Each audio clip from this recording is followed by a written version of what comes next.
Good evening, everyone, and welcome to the Menlo Park City Council meeting for Tuesday, August 20th, 2019. At this time, we're going to go ahead and start with our study session. I apologize that we're starting a little later this evening.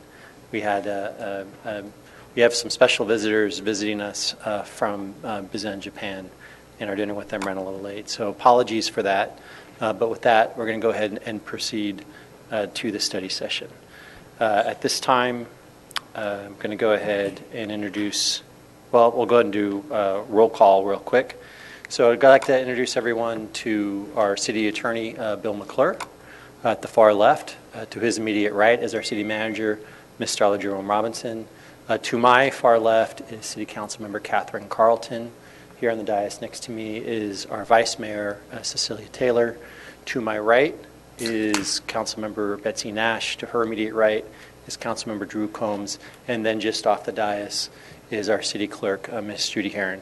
If you have a comment this evening on any item on the agenda, or if you're here for public comment at the start of the meeting, if you could please fill out a card in the back of the room and provide it to Ms. Heron, so I know when to call on you. At this time, if everyone could please join and rise, and join me in the Pledge of Allegiance. I pledge allegiance to the flag of the United States of America, and to the republic for which it stands, one nation, under God, indivisible, with liberty and justice for all.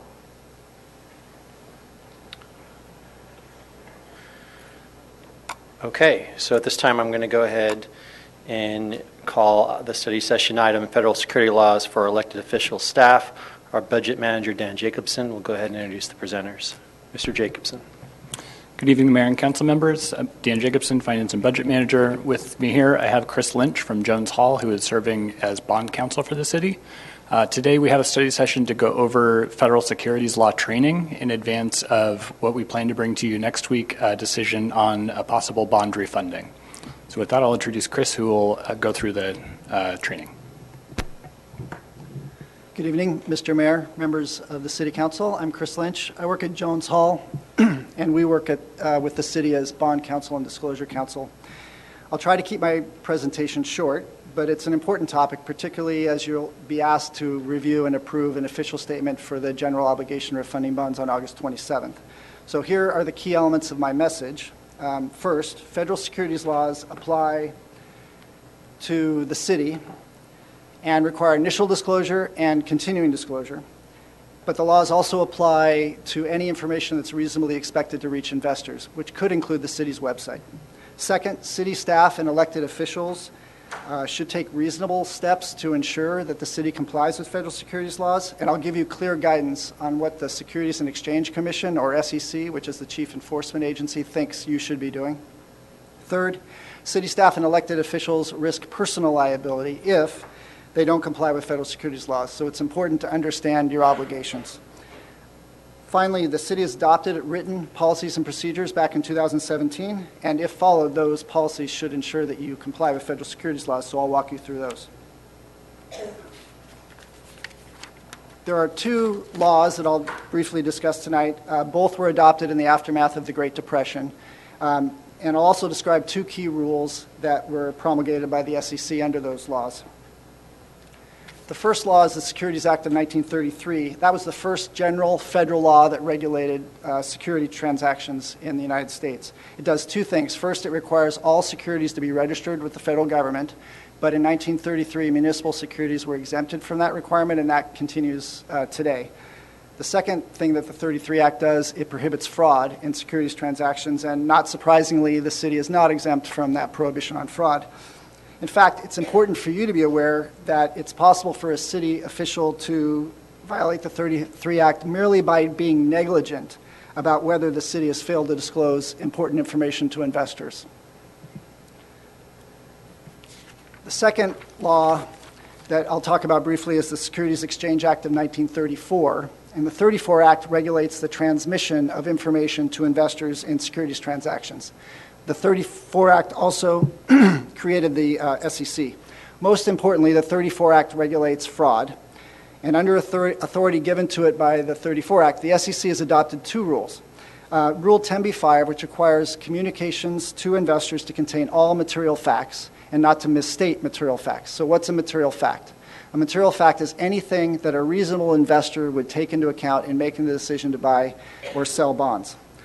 Under the 34 Act, a public official will be liable for a violation if it intentionally misleads investors or it is reckless in the transmission of misleading information to investors.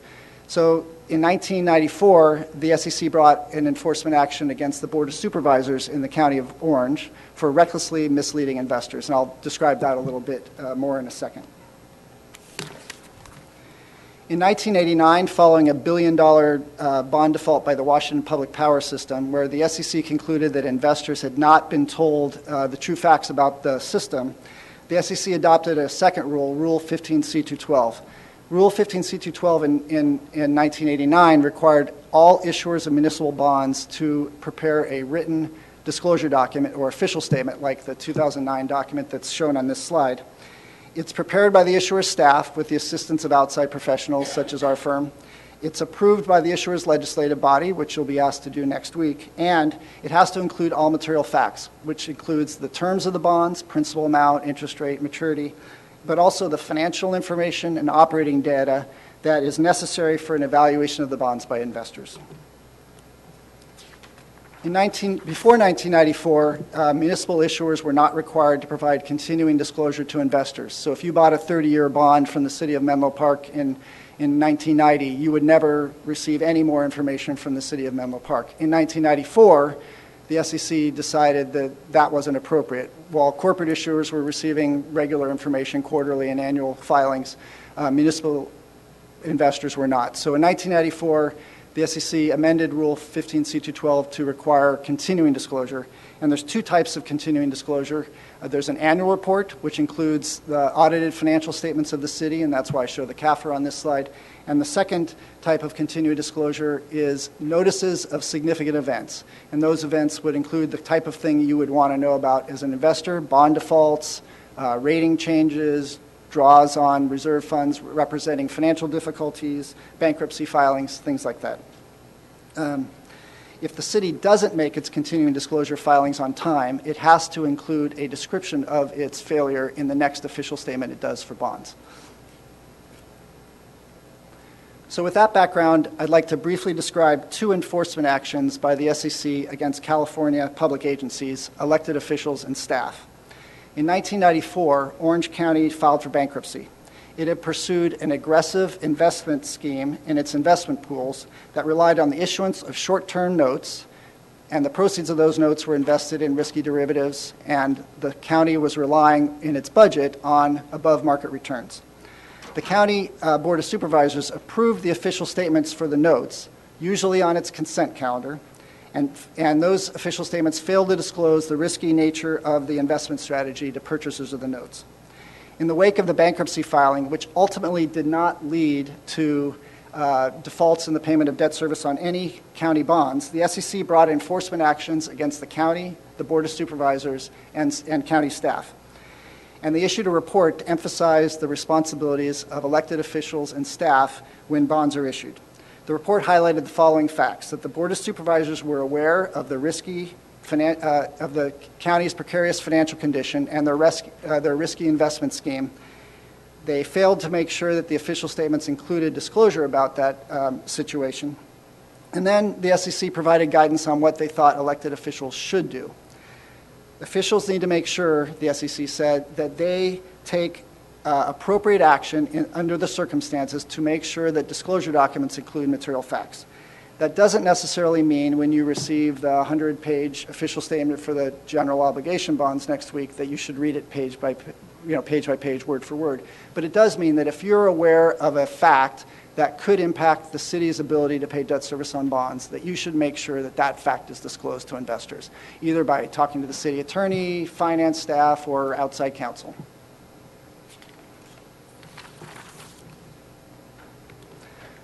The second enforcement action is an enforcement action against the city of San Diego from 2006. San Diego issued $260 million of bonds in 2002 and 2003. At that time, it was grappling with severe budget shortfalls that were largely attributable to pension and OPEB underfunding. The SEC concluded that when San Diego had issued the bonds in 2002 and 2003, in an effort to downplay the severity of its budget situation and for the purpose of misleading investors, it included fraudulent information in its audited financial statements, its rating agency presentations, and the official statements for its bonds.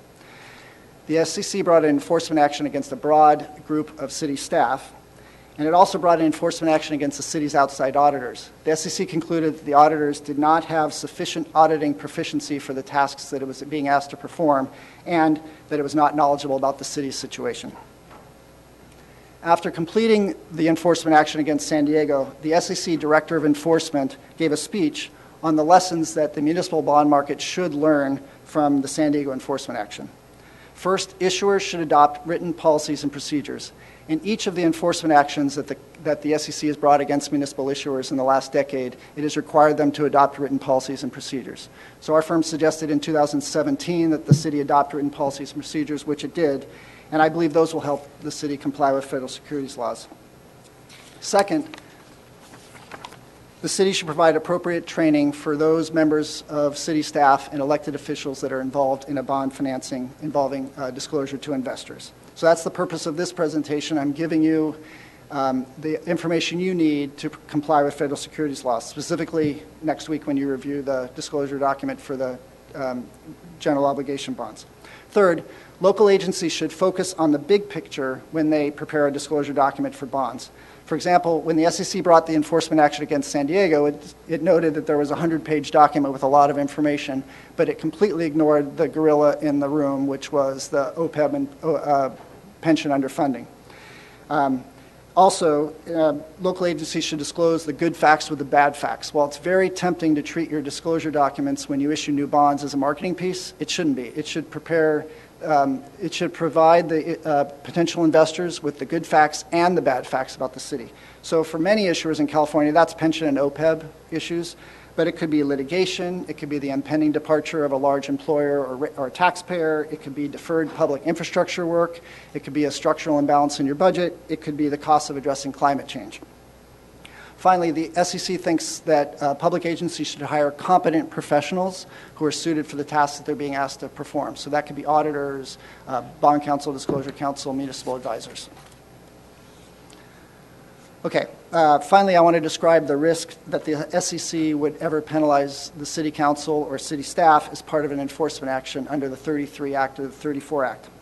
Based on its enforcement actions against municipal issuers, it appears the SEC will punish individuals when they act with an intent to mislead investors. That was true of staff in San Diego and Orange County, or when it acts with reckless disregard of whether they're misleading investors, which was the case with the Board of Supervisors in Orange County. In Orange County, the SEC found that the two individuals responsible for the investment and debt issuance scheme, which were the treasurer and the assistant treasurer, had knowingly committed fraud, even though they had not intended to benefit personally. They received a jail sentence and a fine, each of them. And the SEC also imposed a cease and desist order against the Board of Supervisors for their reckless disregard of accurate disclosure to investors. In San Diego, the SEC filed securities charges against a wide list of city staff, including the city manager, the assistant city manager, and the treasurer. And in October 2010, they announced fines of $25,000 for 3 individuals and $5,000 for a fourth. I've focused on Orange County and San Diego, but those are not the only 2 enforcement actions. The SEC has actually staffed up its enforcement department, and it's regularly bringing enforcement actions against issuers, and particularly city staff involved in misleading investors. Finally, these are the key features of your written disclosure policies, which I think will help protect the city against any violations of federal securities laws. First, the city's chief financial officer is appointed as the disclosure coordinator, and the disclosure coordinator will consult with outside professionals to make sure that the city complies with initial disclosure requirements and continuing disclosure requirements. When the bonds are issued, the disclosure coordinator will review each official statement to make sure it includes all material facts before it is sent to the city council. And when staff sends the disclosure document to the city council, it will describe and summarize the city council's obligations under federal securities laws in the staff report. Third, the disclosure coordinator will be responsible for complying with the city's continuing disclosure obligations, and I know the city works with an outside firm to help keep compliant with those requirements. But I do want to point out that the federal securities laws don't just regulate the disclosure of audited financial statements or continuing disclosure reports or official statements for bonds. It also describes anything that's reasonably expected to reach investors, and that could include the city's website. In 2013, the SEC brought an enforcement action against the city of Harrisburg, Pennsylvania. Harrisburg had not made its continuing disclosure filings when required, and so the SEC concluded that it was reasonable for investors to rely on misleading information on the city's website. So one thing our firm does is we work with city staff to identify particular sections within a city website that should be relied upon by investors. It might, for example, be the page that hosts the CAFR and disclaims any other information as being appropriate for reliance by investors. And then finally, the city's disclosure policies require training, which is what, again, we're doing tonight. So now that you understand the SEC's expectation of the City Council and the potential risk for not complying with those expectations, I'll just repeat my initial message. The city is subject to federal securities laws, and that they apply during initial disclosure, they apply during continued disclosure, and they comply whenever the city makes an effort to communicate with investors. Second, city staff and elected officials should take reasonable steps to ensure that material facts of which they're aware are included in the city's disclosure documents. Third, city staff and elected officials risk personal liability, so it's important to be aware of your obligations and to follow them. And then finally, it's helpful to have written disclosure policies and procedures, and that should give you some comfort that the city will follow the federal securities laws. So thank you for your attention, and I'd be happy to answer any questions. Thank you very much. Do we have any questions on the dais? Thank you very much. Really appreciate it. Sure. Okay. With that, we're going to go ahead, and I'm sorry, are there any questions from the public on this item, Ms. Herron? Nope? Okay, great. With that, we're going to go ahead and then move on from the item. So we're going to go ahead now, moving on to item D, report from closed session. I have nothing, we have nothing to report from closed session. And now we're going to go ahead and move on to commission reports. I'm going to come on down to the dais. Excuse me, down.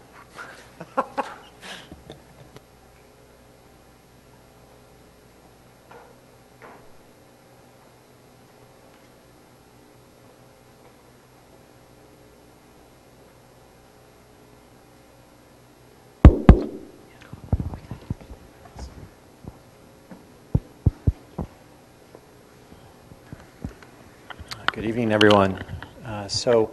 At the start of every meeting, we always like to take a little bit of time and talk about people who've made an impact in our community. And tonight, certainly, we could point out our sister city commission and the work that they've done internationally, reaching out to our friendship cities across the globe. And there's a special relationship tonight we want to highlight, and we have some special guests with us. So what I'd like to do at this time actually is to take a moment and introduce everyone to some representatives from our friendship city in Japan, Bizen. So at this time, if the mayor, Bizen, who's with us this evening, to go ahead and please join us. And actually, if all the officials could go ahead and join us, I'd just love to introduce everyone.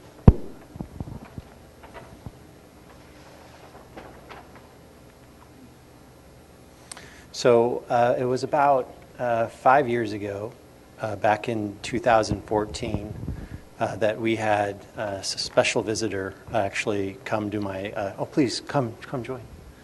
We had a special visitor come to my State of the City, and it was the mayor that time of the city of Bizen. And we were incredibly excited about talking about establishing a friendship relationship with the city of Bizen. Since that time, that relationship has really grown and prospered with the work of Councilmember Carlton and other council members on the city council. We have a relationship that's really been amazing, wherein we have student delegations going back and forth to Bizen, Japan. And this week, we actually have with us the mayor of Bizen, Takaho Tahara, with us this evening to go ahead and say a few words. We also have with him, and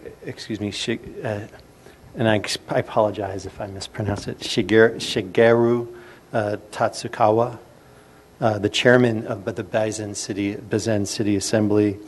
We have Masayuki Matsui, the president of the Bizen International Friendship Association. And of course, we have Yusuke Yoshida. And it's worth noting that back in 2014, actually, Yusuke was with that original delegation that came here where we talked about this friendship growing.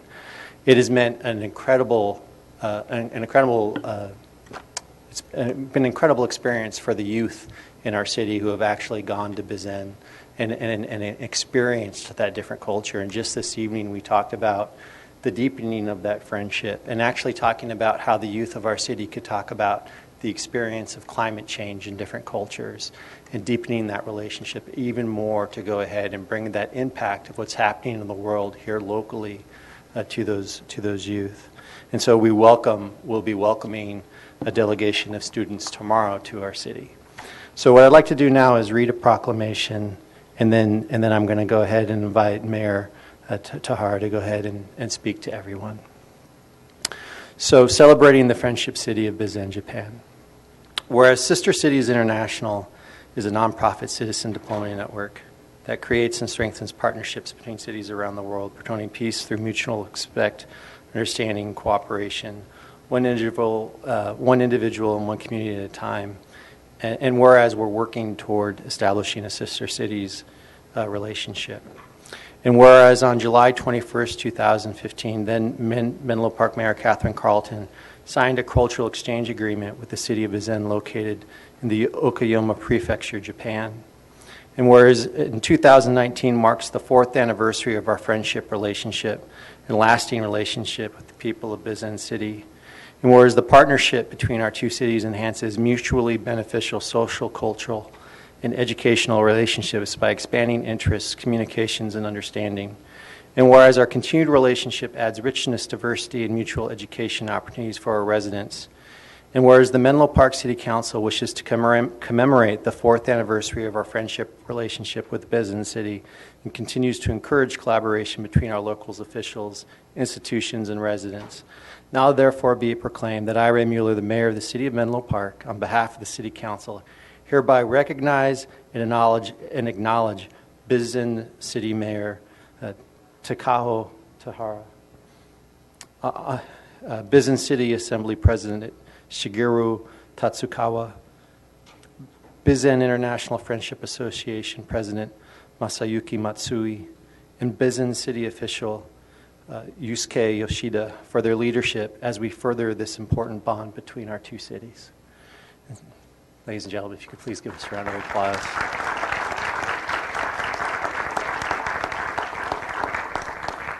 Mayor Tahara.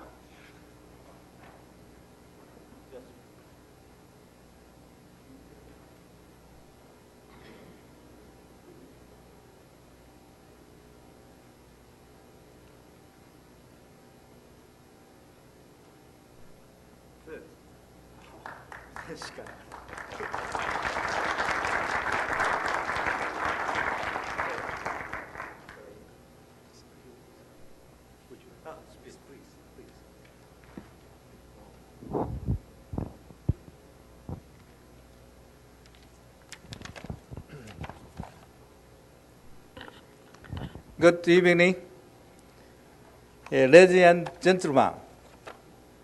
I am Takao Tahara, Mayor of Bizen City, Japan. 備前市民を代表いたしまして、一言ご挨拶を申し上げます。宣告来、三浦市長をはじめ、議員の皆様を前に、このような機会を与えていただきまして、大変光栄に存じております。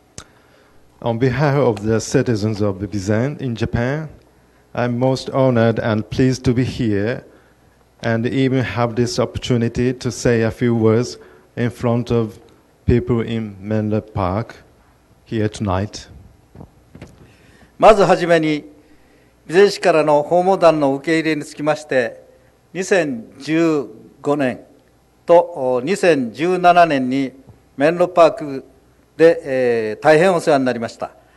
手厚いおもてなしをいただきましたことに対して、心から感謝を申し上げます。Your people of Menlo Park are friendly host. First of all, I sincerely thank you for the wonderful hospitality extended to our delegation from Bizen, which has stayed in Menlo Park for this program that happened on 2015 and 2017. Your people of Menlo Park are wonderful hosts. さて、備前市は人口3万4千人の町であります。岡山県に属しており、東京から西へ700キロメートルの地域にあります。面積は258キロ平方メートルで、その7割が林野であり、また南部は日本のエーゲ海といわれる国立公園瀬戸内海に面しており、大変美しい多島美で知られております。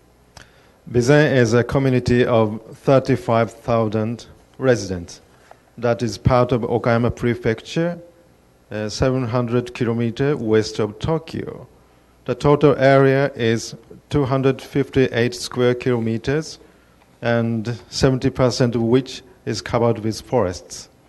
And southern part of the city lies along with coastal line of Seto Inland Sea, which looks like a Mediterranean Sea in Italy, and has beautiful island chains.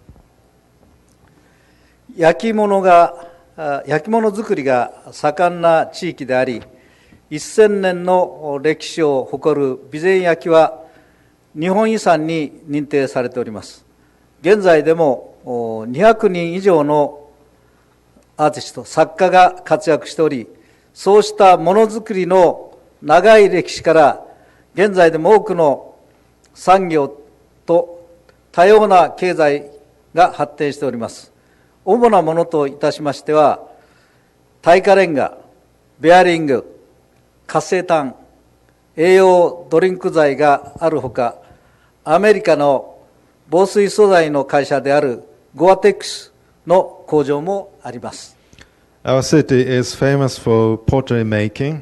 The pottery called Bizenyaki is recognized as Japan heritage and has 1,000 years of history of making.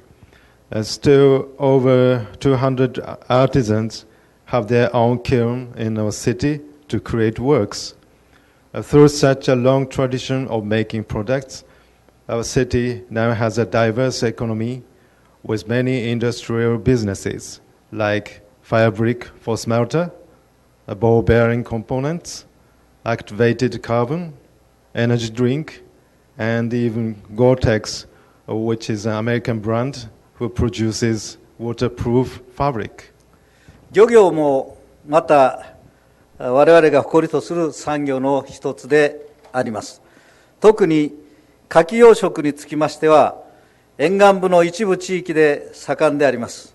また海鮮料理をはじめとするグルメの町であり、私はその地域の出身でもあります。Fishing industry is also our pride, especially oyster farming. That happened in a particular area in our city by the bay, where fresh seafood is also famous. I come from there. 我が町にはもう一つの日本遺産があります。静谷学校と呼ばれる学校で1670年に開学されております。支配階級しか学べなかった時代に庶民にも開かれた、庶民も学べる公営の学校としては世界の最高のものと誇りを持っております。We have another Japan heritage in our city. It's called Shizutani School, which is said to be the oldest school in the world for the general populace, because the school was built in 1670, at which time only people in high social class was able to study at school, even in Europe. メンロパークとの交流は、私どもビジネスシティにとっても大変、とても大切なものと考えております。特に子どもたちにとっては、多くの刺激を受け、視野を広げる貴重な機会であり、長く心に残る体験となります。This ongoing link is very important to us, especially for kids to open their eyes and minds to many sights and experiences which will be long remembered. 実際に2015年で第1回の訪問団に参加した一人の彼女はアメリカへの留学を希望しております。アメリカとメンロパーク市民の皆さんとの触れ合いがきっかけでありました。Actually, one of the students who joined the delegation in 2015 wants to study at the university in America. She's got inspired from your wonderful country and your beautiful people. 今回も9人の生徒と4人の引率者がメンロパークでホームステイを行い、各所を訪問し、多くの人たちと出会うことと思います。This time, 9 students and 4 chaperones are coming to Menlo Park from tomorrow, and they will stay with American families, visiting many different places and meeting new people. 訪問団一同、今回の交流事業をとても楽しみにしております。特に、人と人との出会いは貴重な経験であり、文化、歴史、そしてメンロパークについての学びを深めたいと思っています。The program that has been prepared for us seems very exciting, and participants are looking forward to each day's activities. Especially, we value the opportunity to spend time with your people and learn more about American culture, history, and Menlo Park area. この度も訪問団が大変お世話になりますが、どうぞよろしくお願いをいたします。また、この素晴らしい、交流が今後とも継続していきますよう、引き続きご支援をお願い申し上げます。Thank you. I would appreciate it if you would extend a kind attention to our delegation and even to continuous support to this amazing program. Thank you. Thank you very much.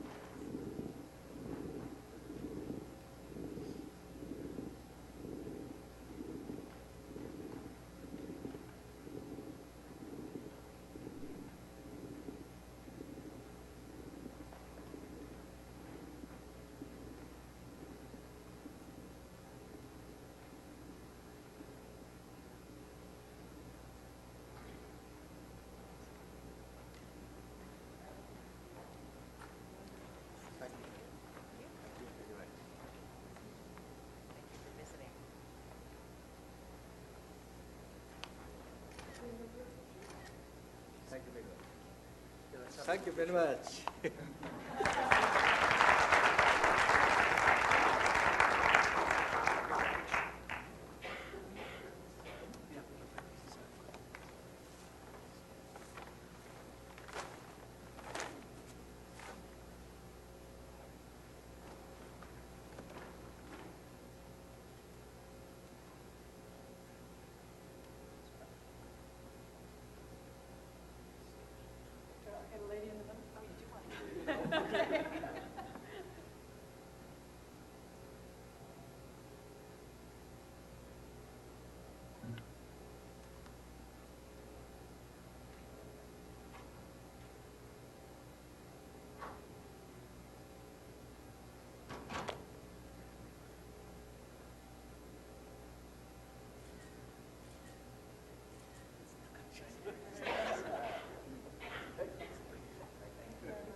So at this time, we're going to go ahead and move on to item F, public comment. Under public comment, the public may address the City Council on any subject not listed on the agenda. Each speaker may address the City Council once under public comment for a limit of 3 minutes. Please clearly state your name and address or political jurisdiction in which you live.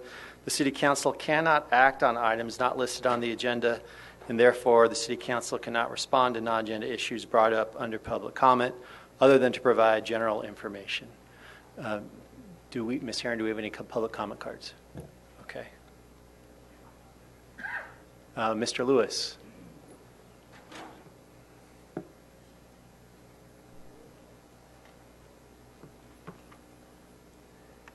Mayor Mueller and members of the City Council. My name's Jim Lewis, and I'm with the Historic Association. The Menlo Park Historic Association would like to bring to your attention a new book published last month entitled Menlo, Memories and Folklore, a copy of which each of you have at the dais. It consists of 224 pages and covers the origin of Menlo, a village in the city of Galway, Ireland, and how it evolved over time to become what is now known as the city of Menlo Park, California. We're all familiar with the term genealogy, which ordinarily applies to families. In this case, you might think of this book as a genealogy of a city. Inside are many photographs, including those of former Mayor Richard Klein, former Mayor Kirsten Keith, former Mayor Catherine Carlton, former Mayor Peg Gunn in the 1980s, and former Mayor Peter Otake. Also shown are photographs of the Menlo Park train station, maps, commercial properties, and even St. Patrick's Seminary, located on Middlefield Road near Willow, here in Menlo Park. Chapter 22 is devoted to Galway, Ireland's long-standing relationship with the city of Menlo Park, a relationship which goes back over 150 years, with an accelerated relationship occurring in the 1960s, again in the 1980s, and beyond. Contributions of this book were made by Fran Dean, Bo Crane, Jim Clendenin, and Peter Otake, and others familiar with our past. We're pleased to provide you with a copy of this book. Additional copies can be found at the Menlo Park Library, at Kepler's Bookstore, and from the offices of the Menlo Park Historic Association. Thank you. Thank you. Any other, Ms. Herron? Any other public comment cards? Okay.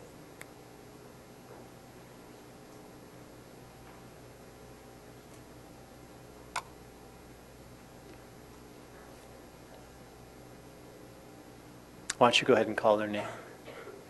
Allison Silvestri. Welcome, Ms. Silvestri. Thank you. Good evening, members of the council. My name is Allison Silvestri, and I wanted to take this opportunity to introduce myself to you. I am the very proud principal of Tide Academy, and I wanted just to inform you we had a wonderful start to our school year. Even though we are wrapping up construction, our students are very happy to be on campus. We did start with a partnership with Street Code on Facebook's campus, where we had our 3-day orientation. And now we are comfortably making our way into our makerspace. We are utilizing our campus to its fullest extent. We are fully hired. And this Friday, we are going to be partnering with Facebook again as we host Challenge Day, which is a full-day retreat in which our students will be working to promote empathy and respect and to break down barriers that they may face and challenges that they face. So we're really excited for that, and also excited to partner with you and with the city as we provide our students with safe pathways to school, especially looking forward to seeing the changes to Jefferson Street as we work to make sure that our kids can get to school safely. So thank you very much, and I look forward to working with you in the future. Thank you. Any other public comment cards this evening? No. Okay. This time, then, we're going to go ahead and close public comment and move to our consent calendar. Does any council member wish to pull any item from the consent calendar?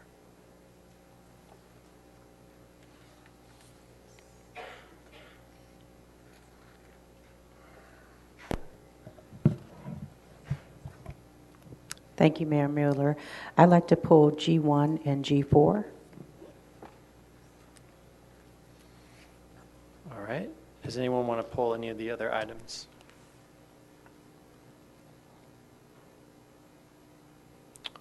Okay, so at this time, can I have a motion for items G2 and G3? And let's go ahead and vote. The motion passes unanimously. Excellent. Councilmember Taylor, let's go ahead and take on item G1 first. I'm sorry, Mayor Pro Tem Taylor. My apologies. Thank you, Ray.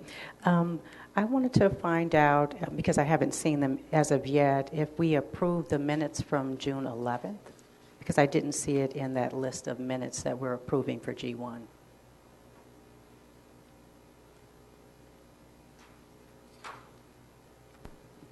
I think the city clerk can answer that question. Or is that in this stack? Yes, it does look like the June 11th minutes were approved. I'm just pulling up what council meeting date that was. Okay. I see it. Thank you. On the minutes for June 18th, it has listed C attached under the reports for the subcommittees, and I did not see an attachment. The attachments are... They are in there? Yeah, That's in no, this packet? They are not in this packet. They're attached to the final approved minutes. That's true for all presentations, any public comment that's submitted, something to the council. So it's not attached when we bring the draft minutes to you, but it's attached as the final. Ms. Heron, I think your mic might be off. Apologize. Is that better? Yeah, much better. Okay. Thank you, Judy. Okay, well, those are my comments on G1. My question on G4, as far as the 3-year master agreement, I wanted to find out what can we do as a city to bring diversity to who we contract and consult with. Just looking at the demographics of our consultants, just wondering if that's possible. I think Chris would like to answer that question.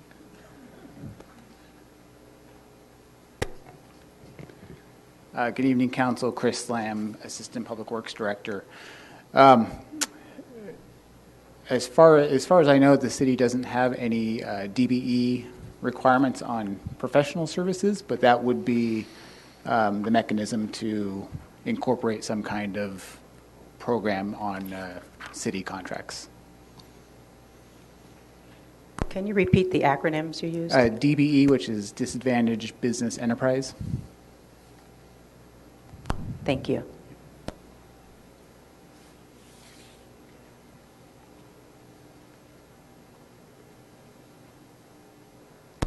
So just a follow-up question. So we don't have any policy on it at all? We have a policy on it for construction contracts, not professional services.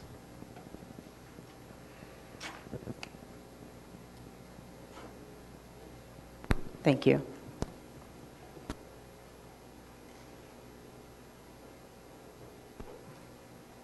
Mayor Mueller, we do have public comment on G1. Okay. Have you asked all your questions? Okay. We'll go ahead and take public comment on item G1 at this time. And first commenter is Peter Edmonds.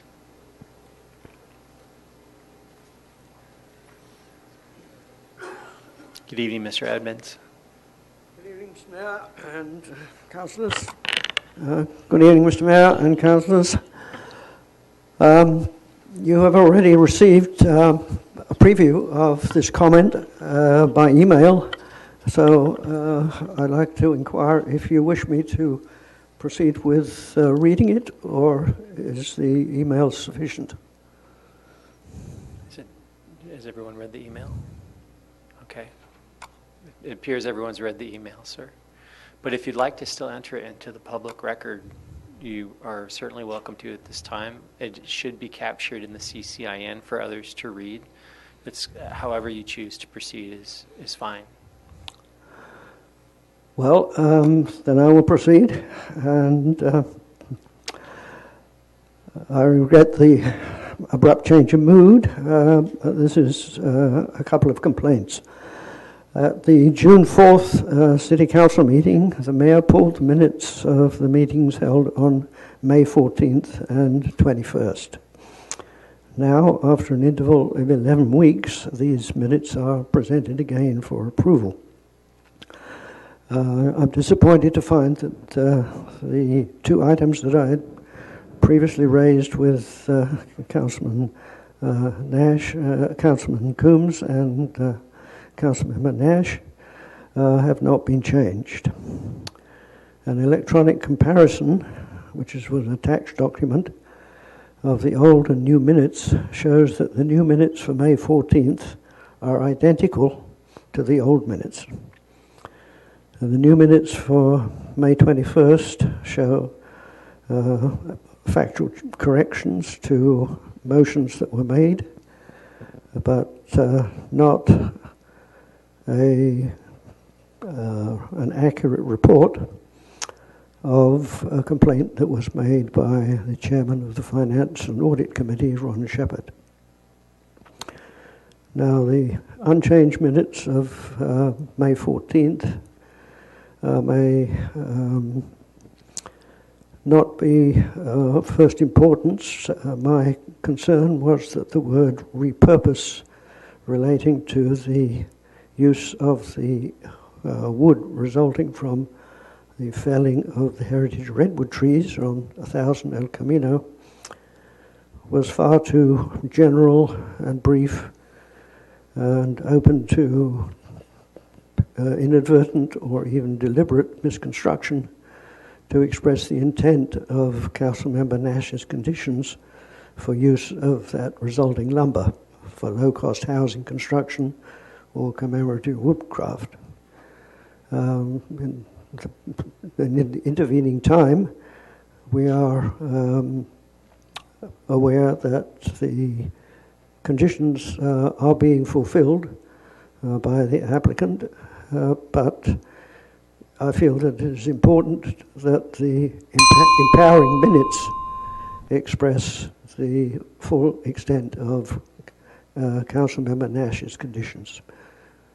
The rest of my remarks, I will, for the rest of my remarks, I'll refer you to the written version that you have. I would, however, mention that Mr. Ron Shepherd has written your email stating that he agrees with my complaints. Thank you, Mr. Edmonds. Our next speaker this evening is Lynn Bramlett.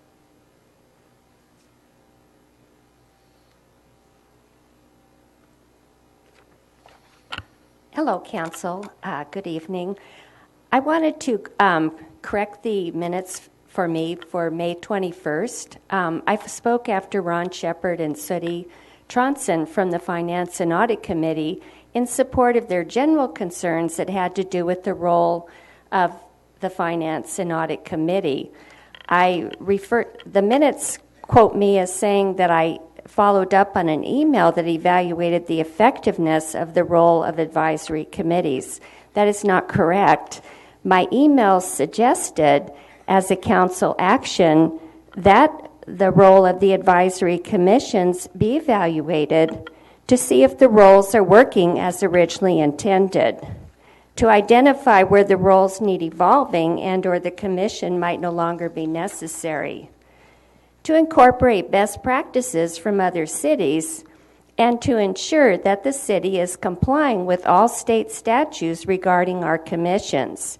And the Planning Commission has a state statute, and the Library Commission does too. I also gave some suggestions. So once again, I did not evaluate the effectiveness of them, but I suggested that it would be a worthwhile task, and especially in light of our renewed commitment to public engagement. That would certainly lend itself to that. And council might also consider instituting the role of a city auditor reporting directly to council. In some cities, an evaluation of the audit advisory committees periodically would be something that such an auditor would do. Thank you. Thank you. Okay, any other public comment cards? No, I want to note for the record, just because there's been a change to some of the minutes, but on May 13th, there was a change. It initially said at item G1, Mayor Mueller confirmed support for the community, and Councilmember Combs suggested similar models be brought to the City Council to alleviate the Planning Commission workload. This was in response to the conditional development permit for Sharon Hills development. While it's accurate, I did do that night. I don't mind the change. I think as a council, we should try to move away from individual credit for things. I think over time, unless it's something that is like a substantive, like a voice of dissent, I think voice of dissent should be captured, but I have no problem with turning that into the City Council, even though I did do it that night, because I think it's good. I think it's good for us to, when we all are, I think it's fine. So, but I wanted to make that statement to y'all. So, does anyone have anything else they want to do before we approve these items, G1 and G3? Okay, can I take a motion?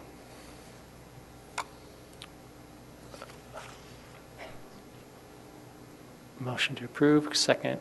So motion to approve is Councilmember Combs, second, Councilmember Carlton. Let's go ahead and vote. The motion passes unanimously. Thank you. All right, with that, we're going to go ahead and move on now to a public hearing. It is item 8.1, architectural control and major subdivision. Ranjit Pankali, I hope I pronounced that correct. And I apologize if I did not. For 115 El Camino Real, our senior planner, Corinna Sandemeyer, will make the presentation. After that, the applicant will make a presentation for 10 minutes.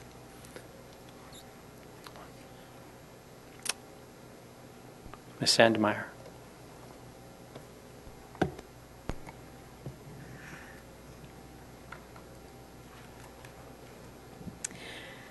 Good evening, Mayor and Council members. I'm Corinna Sandemeyer, Senior Planner with the Planning Division, and I'll be giving a short overview of the 115 El Camino Real project. So the actions requested for the project are architectural control for the demolition of a 2-story hotel and construction of a new mixed-use development. Major subdivision is also requested for 2 commercial condominiums on the 1st floor and 4 residential condominiums on the 2nd and 3rd floors. For the design and materials, the applicant is proposing a modern architectural character. The project was redesigned in response to the Planning Commission study session in 2017. The design is meant to fit with adjacent structures that vary in style, size, and appearance. The design and the project meet all requirements of the specific plan. So some information on the proposed site layout. The 2 commercial units would be facing El Camino. The project requires a total of 14 parking spaces. 12 of the spaces would be on the 1st floor of the structure, and 2 spaces would be on the property outside the building on the Alta Lane side. Bicycle parking is also provided. Secure bicycle parking is provided within the building, and short-term parking is provided along the sidewalk. 12-foot wide sidewalks would be provided along El Camino and Harvard Avenue, and those would consist of 4-foot wide furnishing zones and 8-foot wide clear walking zones. New landscaping would also be provided, including native plant selections along the building edges and the replacement of 1 street tree. So the project has gone to the Planning Commission twice. One was for a study session in 2017. The Commission expressed general support for the proposed uses and site layout. but expressed concern with the quality and interaction of materials, as well as concern with the height and prominence of the stair tower. The project went back to the Planning Commission in July 2019. At this time, the applicant presented a revised design. This design reduced the prominence of the stair tower and provided updated materials for a more cohesive design. The Planning Commission expressed support of the proposed redesign and voted 5-0 to recommend that the City Council approve the project subject to the staff recommended conditions. Additional correspondence has come into the City Council email log with some concern about the project design. Previous correspondence is attached to the Planning Commission staff report, and that includes correspondence in support of the project. So in conclusion, approval of the project would allow the development of additional small-scale commercial uses along El Camino Real, as well as 4 residential condominiums. Staff believes the proposed design would fit well with adjacent structures that vary in style, size, and appearance. The Planning Commission and staff recommend that the City Council approve the 115 El Camino Real project. That concludes my presentation, but I'm happy to answer any questions. Thank you. Okay, my colleagues, do we have any questions on this before we hear from the applicant? Councilmember Nash. I'm not sure if now is or after the applicant speaks is the best time, but in the staff report for the planning or the minutes for the Planning Commission, I read that it actually was attempting to be a 100% green building and that there would be 4 EV chargers, which were not reflected in the staff report. Is that correct? Yes, there's the 4 EV parking spaces shown on the site plan, which is required by the city ordinance. And the specific plan requires the project to be LEED Silver certified. I understand that that's what the staff report said in the, I believe in the minutes of the Planning Commission meeting, the developer said that it would, they're striving to be 100% electric. I've got it right here. So it says, he said the building was green and would use non-toxic and recycled materials. He said that they will have 4 electric vehicle charging stations and we're pursuing an all-electric building with no point source carbon emissions. Is that, can we expect that? Yeah, I'll let I think it's best for the applicant to answer that question. Thank you. Thank you. Okay, any other questions? At this time, we're going to go ahead and have the applicant make a presentation. Ms. Herron, if you could please set the timer for 10 minutes. Good evening, sir. Good evening, Mayor Mueller and council members. My name is Ross Levy. I am the second architect that this project has had. I'm the revised architect that provided the revised drawings. We did have a unanimous approval at planning. I don't have a presentation for you this evening, I'm sorry. Happy to speak with you though. And I will keep it brief. We did receive unanimous support from the Planning Commission when we were actually heard last month. That was in stark contrast to the study session in 2017 where there was less than enthusiastic support. So we feel like we've achieved something. We are providing family housing. These are 2- and 3-bedroom units on the second floor of this structure, all approximately 1,350 square feet with 2 and 3 bedrooms. And there was some discussion about whether these would be for rent or for sale, and the owners of the property are open to either of those possibilities. The top floor is a residence for them and their extended family, also not particularly large, about 2,300 square feet, everything complying with the required setbacks and everything else that's part of the El Camino Special Use District plan. In regards to green construction, yes, I did say that. And yes, we do intend to do all-electric buildings these days because of the just the technology that's available to us with solar power generation and inversion and cooking to commercial standards with electric devices. I could talk more, but I'm happy to answer questions if you have them. Okay. At this point, just I'm going to go ahead and see. Anyone have any questions for the applicant? Councilmember Combs. Actually, I have a staff question. So there are, as part of this project, 4 residential units being delivered, which, as I understand it, is right under the threshold required to produce a BMR unit as part of that. Was there any back and forth between staff and the applicant about the possibility of there being a 5th unit, because then you would have one of them targeted as a BMR unit? Yeah, throughout the process, we've asked the applicant if they wanted to go up to 5 residential units, which is the maximum. I think there are some trade-offs for that, with more parking being required, and I think this is, the way they have submitted the project with the commercial and 4 residential, but we did mention that to them, that they would be allowed 5. All right, any questions for the applicant before I let him sit down? Councilmember Nash.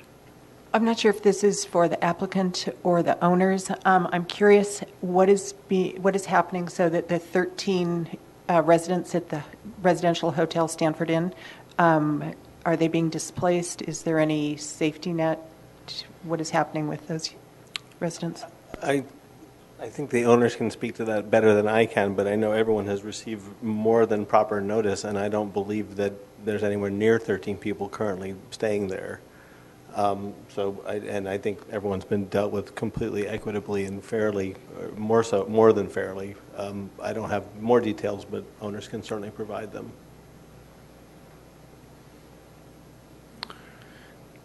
I'm going to need to follow up on. So I apologize, but I hear the word intend, and that doesn't sound like a commitment. So I'm sorry, intend? Intend. So we intend to make it all electric, or we commit to make it all electric. And so I'm looking for just... Oh, I see. Yeah, so, and I apologize, but it's just... because it hasn't been engineered yet, and I'm inclined to not say things that aren't entirely true. But the way of doing this is not only by using what's called induction cooking, but it's also by using heat pump technology in regards to the air conditioning or air handling systems. This is basically a refrigeration cycle that runs either forwards or backwards, producing either cold or heat. Doing so with electricity, not by burning gas. Yeah, well, love it. I just wanted to see what the scale was from intend to it's not going to happen, from intend to commit. But well, no, we actually know how to do this, and I intend it to happen. But since no one signed anything, what word would you like me to use? Okay, we'll come back to that. Any other questions for the applicant? Nope. You can just take a seat briefly, because you might get called up during the discussion. Appreciate your presentation.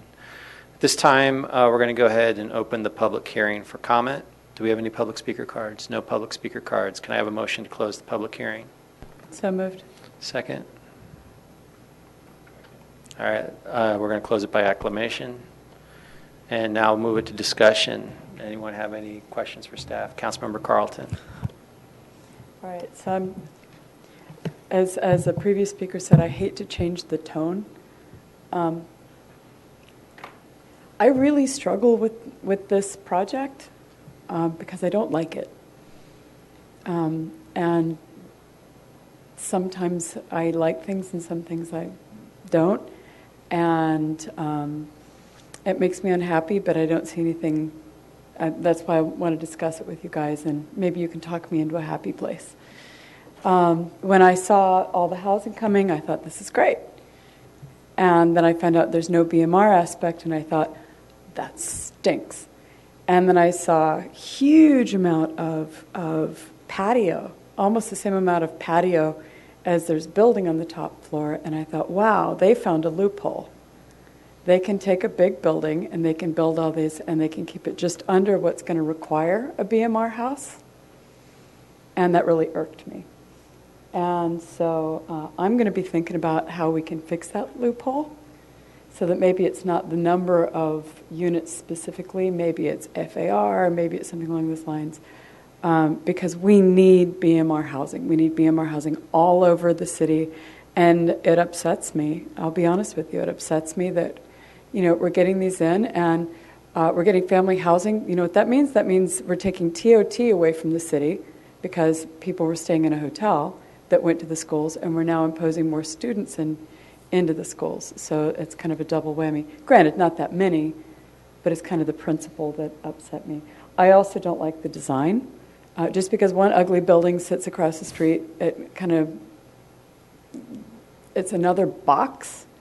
When we've worked really hard with other people and other developers to try and give some warmth, to put stone, to do something to make it feel more welcoming and inviting as you come into Menlo Park. And an example of that are the condos a couple of blocks up.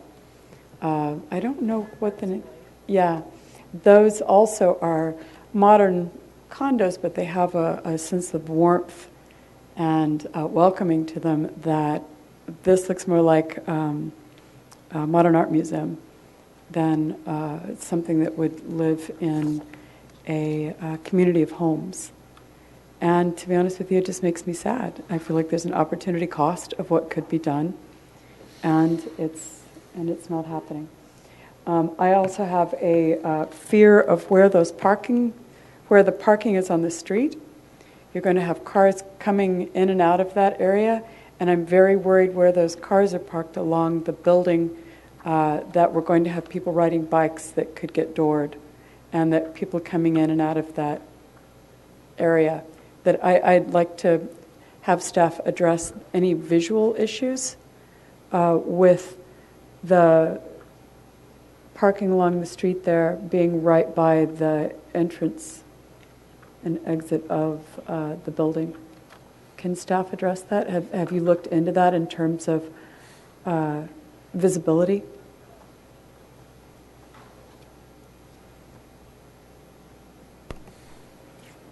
Yeah, so the parking design was reviewed by transportation for safety, and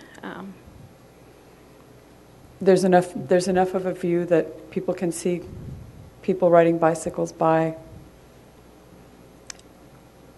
I believe so. So the transportation has reviewed that, and they're the experts on that. Okay.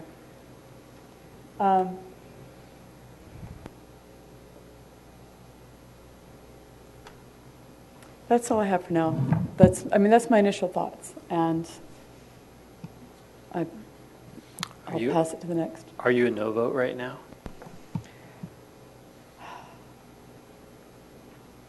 I'm going to wait and see. Okay. I'm undecided. I'm not happy with it. Okay. Councilmember Nash. I actually have a question for Mr. McClure, and that is, so this, I believe, is covered by the Housing Accountability Act because it is at least two-thirds residential. Correct. Is there any stipulation within that as to, does it go by square footage or by units?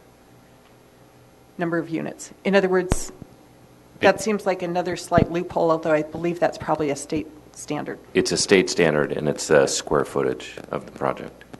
Okay. One of my concerns being that we've now lost space where it was a residential hotel, not a regular hotel, and so we had 13 rooms there, which we've now lost, and we now have the 4 condominiums. And so that is what it is, but it's just we're sort of taking away housing. That space actually, because it's a hotel, goes back into the bucket of commercial, which actually means we can have more office space under our specific plan. And so we sort of lost housing and gained more commercial, which is the opposite direction of what I'd like to be seeing. But it is what it is. I realize that's sort of the rules we play by. Okay, any other comments? Councilmember Nash, you have another comment? I have a question for staff, and that is, under the street trees, it says it's removing an 8-inch street tree and replacing it with a 24-inch Chinese pistache tree.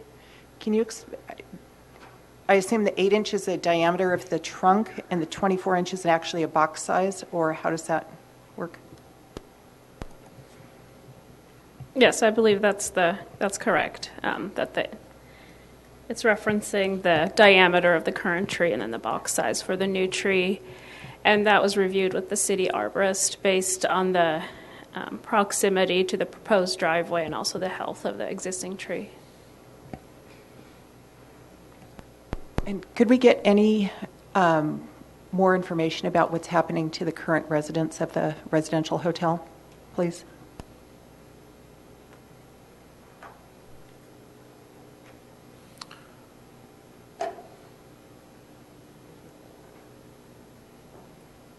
I'm Jaya Pancholi, and this was always a hotel. It was not a residential unit, and it was for profit, and it was not low-income housing building.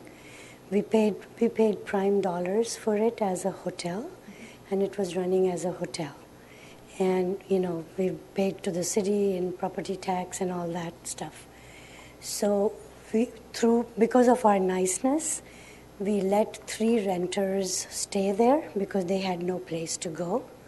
So they stayed with us for over a year, more like, so we gave them like almost 9 months of notice from verbal and written, and they refused to leave, and they created a lot of issues, and then we had to find an eviction lawyer to get them out.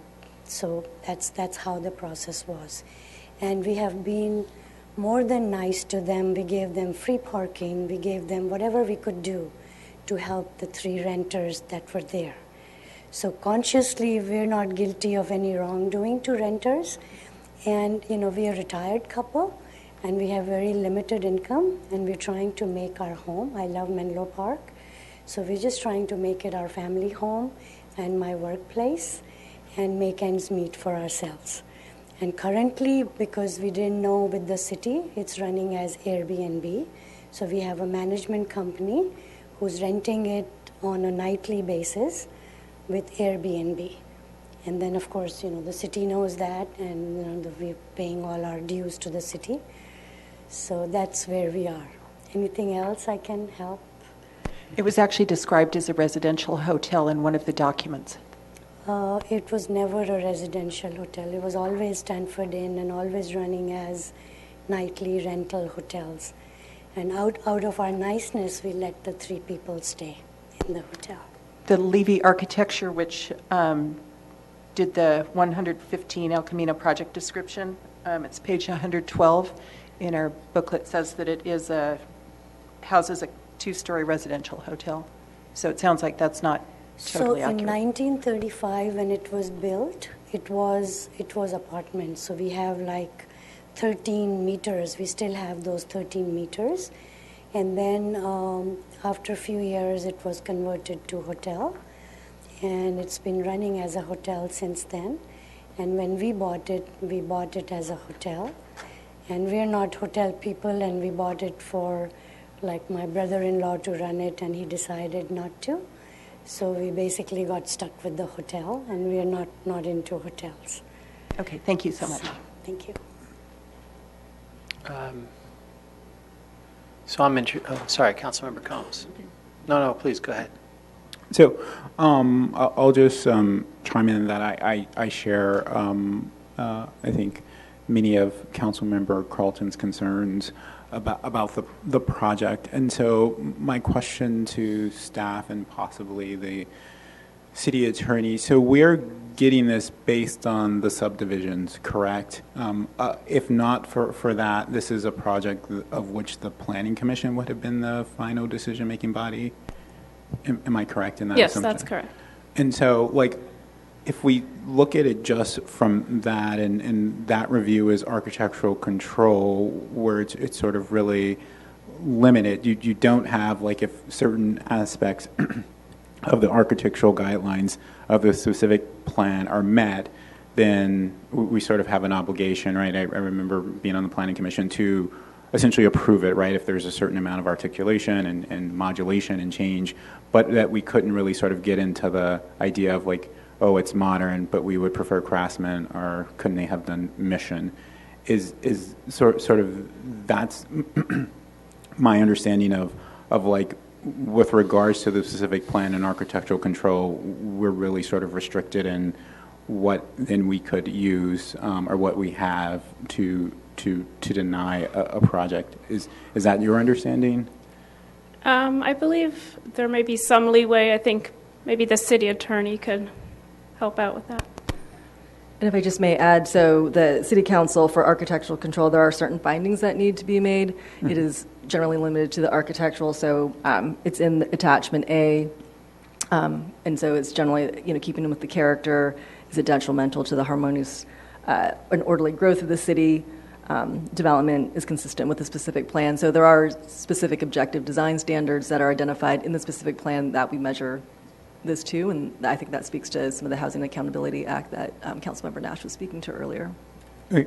And so then, like, from a staff or a city attorney perspective, if we are sort of denying this project, right, if that's a real option, then give me some sense of what are those grounds.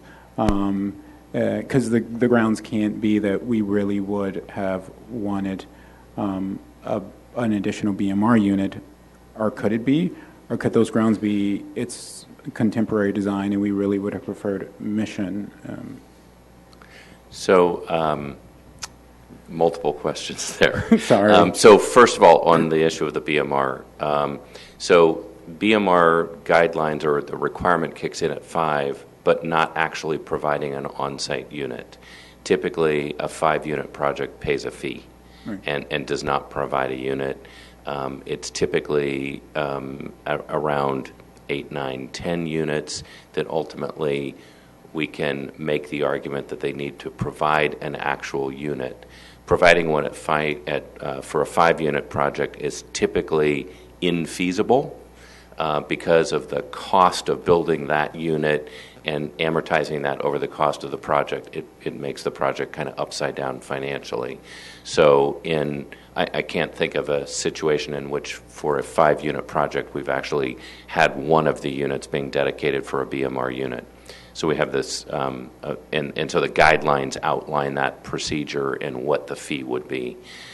So the 1 to 4 units just means they don't even have to pay a BMR fee for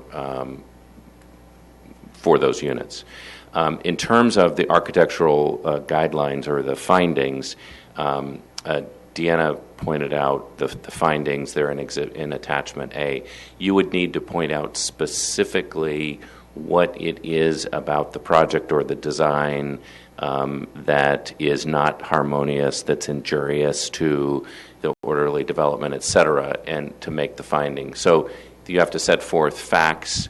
Those facts need to be in the record, and then to support the conclusion that you would deny it because of, for architectural reasons. Thanks. Councilmember Nash. I attended the Planning Commission meeting, and I have to say the planning commissioners were wildly positive about the architecture.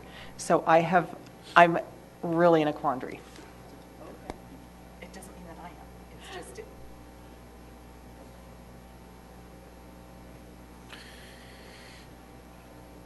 Come on up, sure. So the applicant, just for the record, the applicants raised their hand, the architect, to speak.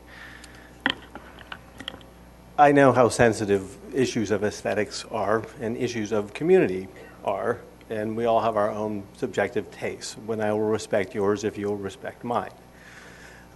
This is a nuanced modern architecture that Commissioner Riggs, who's notoriously difficult, said he was excited about.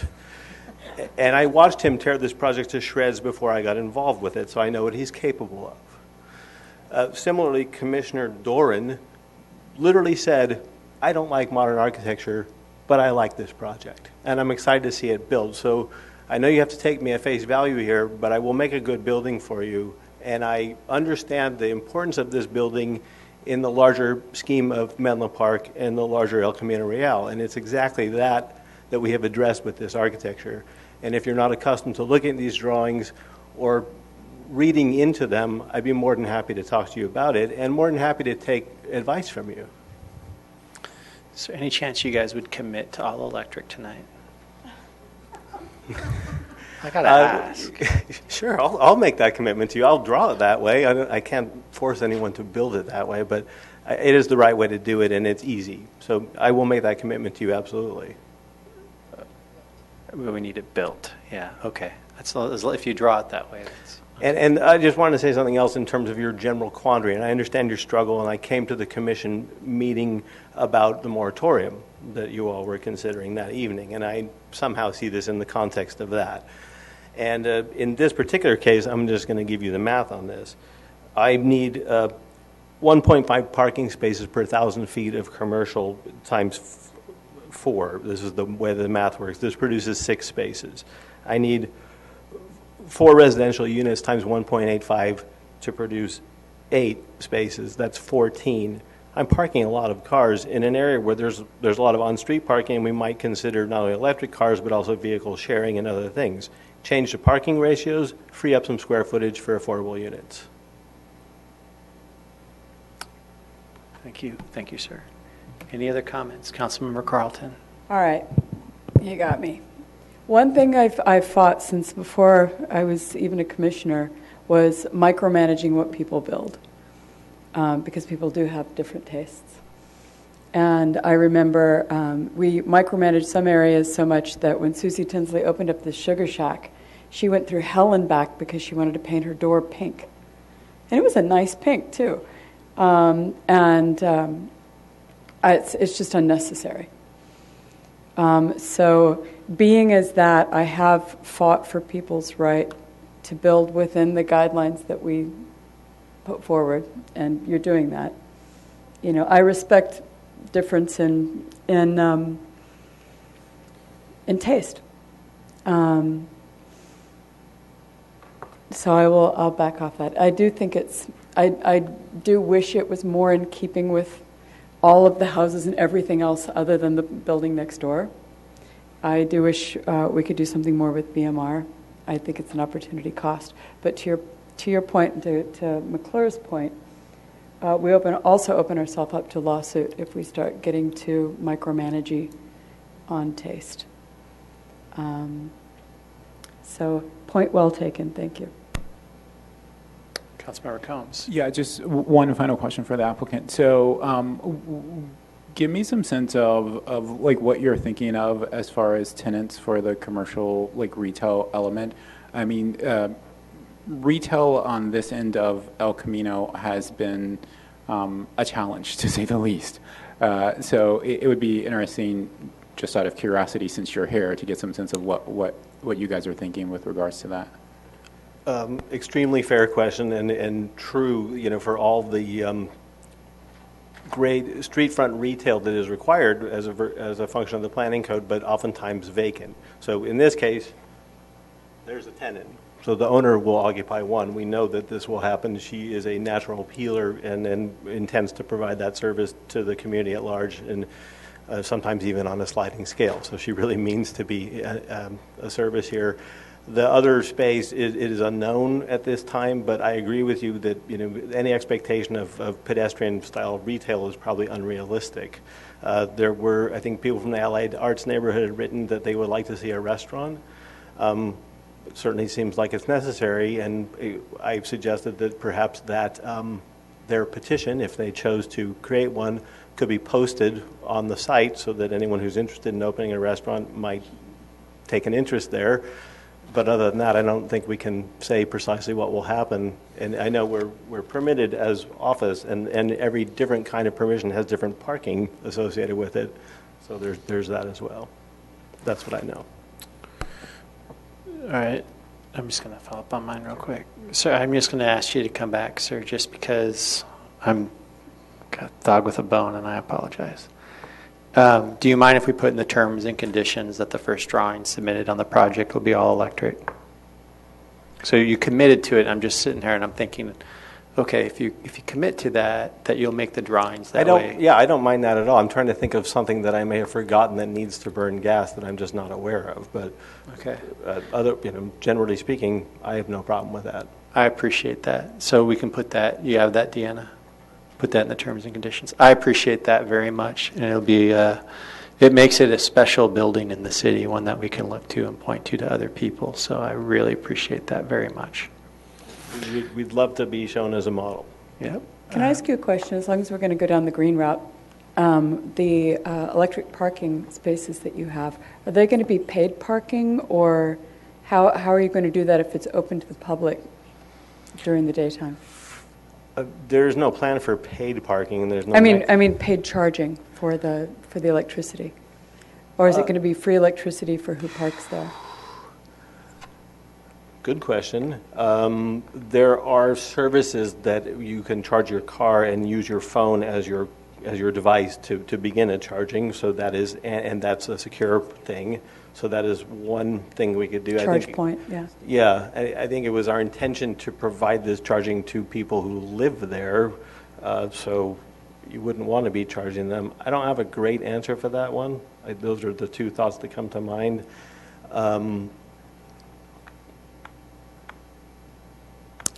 Yeah, I know when these things were introduced, they were given as a free charge to incentivize the electric car. Now, being someone who owns one, it's hard to find a place to plug it in.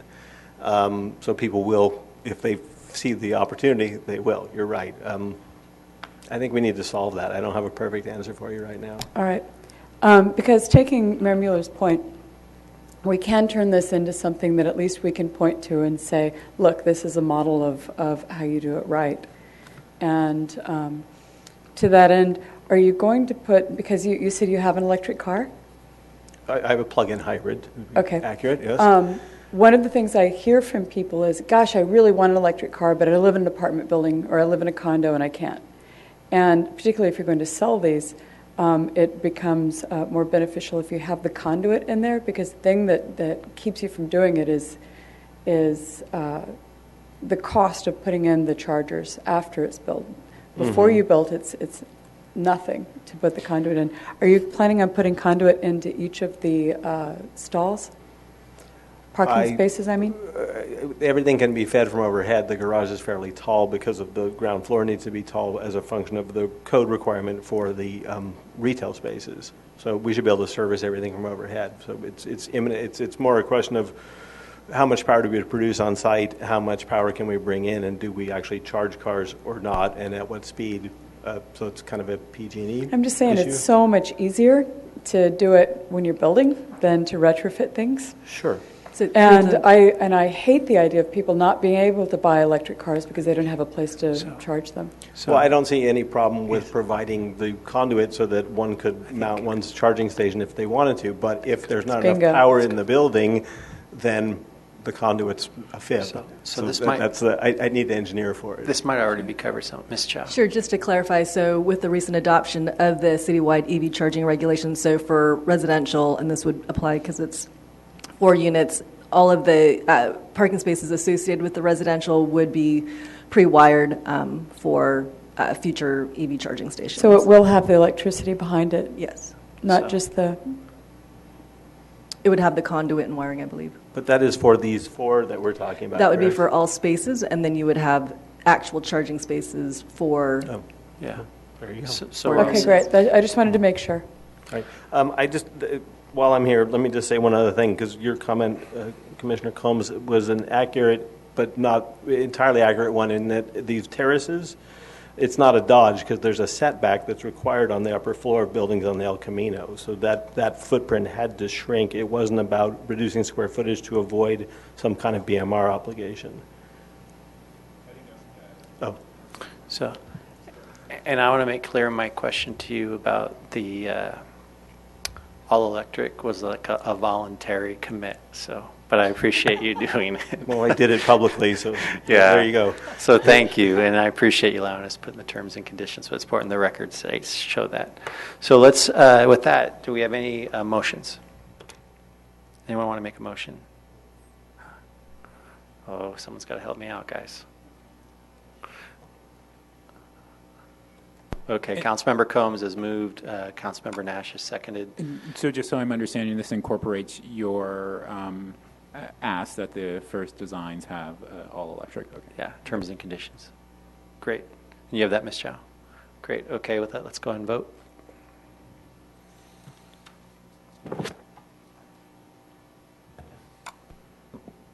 The motion passes unanimously. Congratulations. Okay, with that, we're going to go ahead and move on to our first regular business item of the night. Approve the introduction of an ordinance to prohibit commercial cannabis land uses and personal outdoor cultivation within Menlo Park. Our management analyst, Mr. Passman, will make the presentation. I should say John Passman. Good evening, Mr. Passman.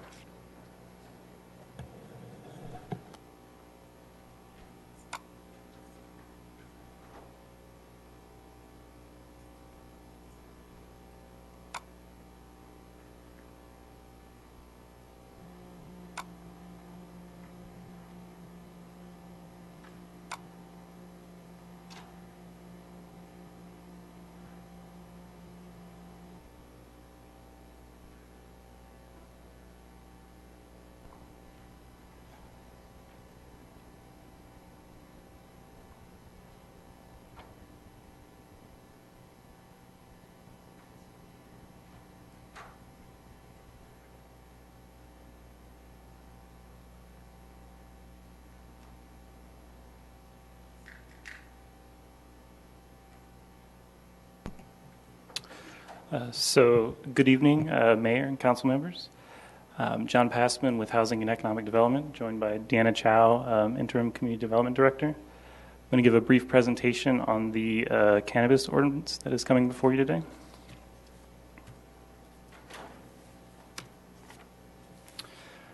So the ordinance that we've brought forward today incorporates the direction that we were given on the June 18th council meeting. But I'm going to start with a little bit of background to get everybody back up to speed. The passage of Proposition 64 in 2016 legalized the recreational use of cannabis, but left commercial cannabis uses largely under local control. As a result, the City Council here in Menlo Park chose to adopt a moratorium on commercial cannabis activity on October 17, 2017, along with outdoor personal cultivation, in order to give the city time to study this emerging land use further. That interim ordinance was then extended and will now expire on September 29th of this year. For this reason, we returned to Council on June 18th asking for the Council's direction on a permanent ordinance regulating cannabis in Menlo Park. The Council directed staff to develop an ordinance that would continue the prohibition on commercial cannabis activity and outdoor personal cultivation. So as directed, this is an ordinance that will make the provisions of the moratorium permanent. All commercial cannabis activities will remain prohibited in the city of Menlo Park. Deliveries into the city will continue to be permitted as allowed for under current state law. The state will not be able to issue licenses to any applicant that violates local law, so this ordinance will effectively prohibit the issuance of state commercial cannabis licenses in the city as well. The state prevents the city from restricting many forms of personal cannabis use to include indoor cultivation of up to 6 plants. However, this ordinance will continue to prohibit outdoor personal cultivation within the city. Additionally, the smoking of cannabis will be prohibited in public places within 1,000 feet of a child serving facility or while operating or riding in a vehicle.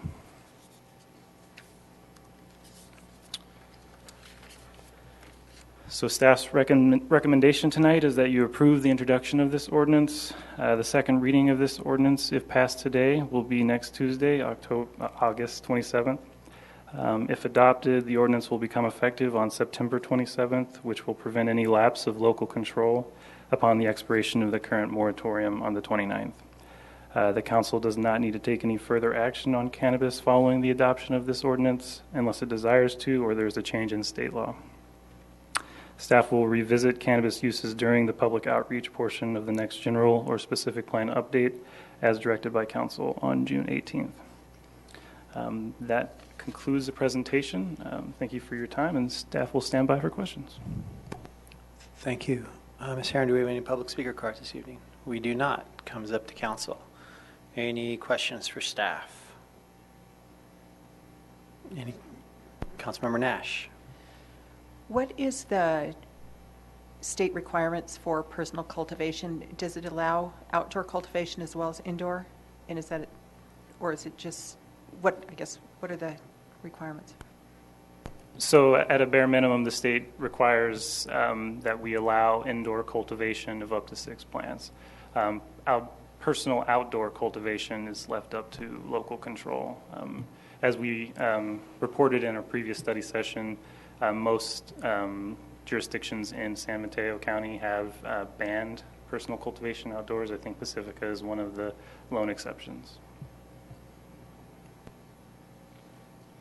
Councilmember Carlton. I have a clarification question for Mr. McClure.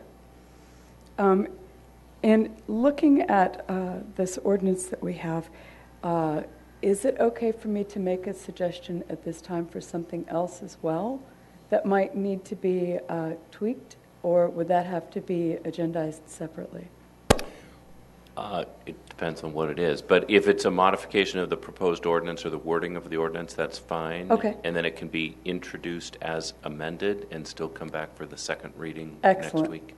So in the smoking, it's defined, we prohibit people smoking while driving or riding in the passenger seat of a car. I actually saw someone riding a bicycle smoking a joint, which I guess shouldn't surprise me. But I'm thinking, do we really want stoned people driving bicycles around, people driving? My suggestion is, instead of saying while driving or riding in the passenger seat of a car, we say while driving, riding, or in the passenger seat of a vehicle. So it's not just a car, so we don't have people smoking in any kind of vehicle that might cause harm to themselves or others. Just to throw it out there, just to make it more general. So because it's prohibited in any public place, if you are riding a bicycle, it's not an enclosed vehicle, you would be in a public place and it would be prohibited under the current wording. Okay, so that would be the same with bicycles, motorcycles, and car covers truck and anything else, any other kind Correct. of vehicle.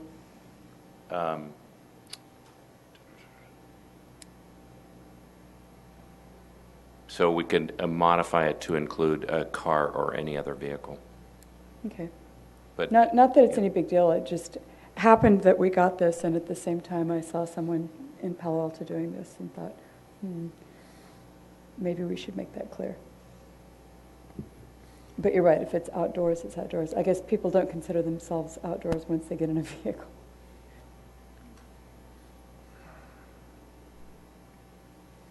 It's just a matter of semantics. I just threw it out there for clarity. Yeah, I have absolutely no problem with modifying or changing that from car to vehicle. Okay. Councilmember Combs. Yeah, just sort of a clarifying question. Thanks for the presentation. So is it, you're saying that most other cities in San Mateo County have kept a prohibition on sort of outdoor cultivation? So in that sense, with this ordinance, we're in line with most other cities by prohibiting outdoor cultivation? Or is it that we will be an exception with the prohibition of outdoor cultivation? We will be in line with other cities. Okay. And is there a public, since there is, obviously we have to allow indoor cultivation at least up to 6 plants because of state law, is there a public policy or public safety reason why we wouldn't also allow cultivation of, up to 6 plants outdoors? So the common complaint or reason for banning outdoor cultivation is typically it becomes a bit of a public nuisance. The smell of a flowering cannabis plant can be problematic for neighbors, and it can also be a contributor to criminal activity.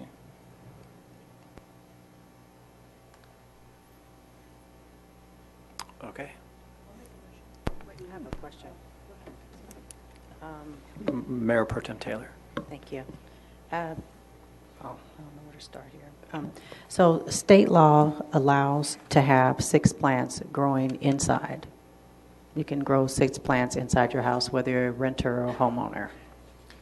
That is correct. The city can't tell a renter not to grow, but that doesn't prevent a landlord or apartment complex from making rules about cannabis.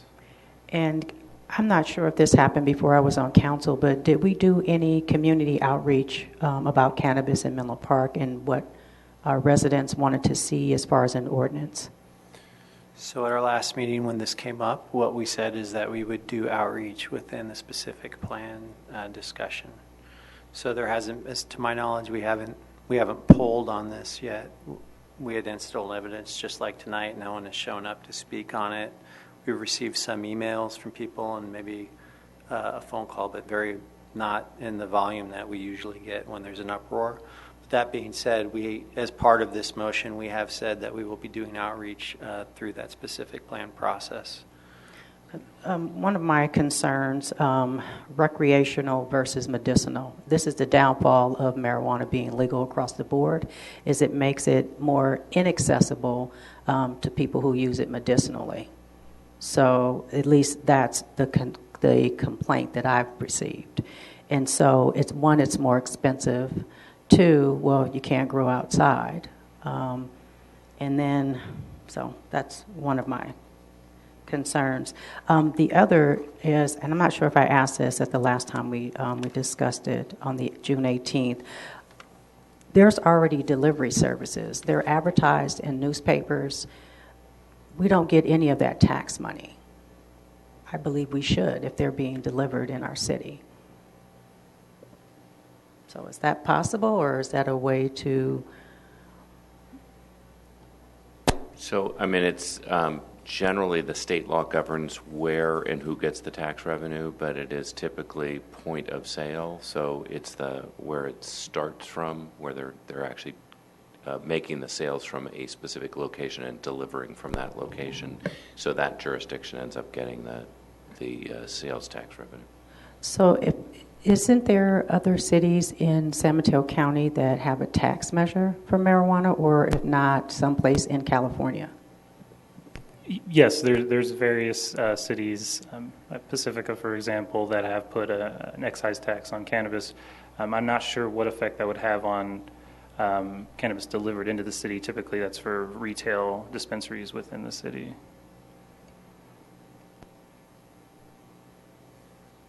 Thank you. Councilmember Nash. So I have a couple thoughts, 2 objections and 1 recommendation. I think it's wrong to prohibit outdoor cultivation for personal use and assume that everyone has space indoors where they can grow marijuana if they wish. So I would like to see us allow outdoor cultivation so that we're not discriminating in any way. The second objection I have is I think that the prohibition on commercial activity means we're missing an opportunity for some amount of economic benefit for our city and for our residents. And I think we should put a sunset provision, such as for 2 years, on this ordinance if we do vote for it, so we can see what our experience and other cities' experiences are with the cannabis ordinances and tweak it at that point.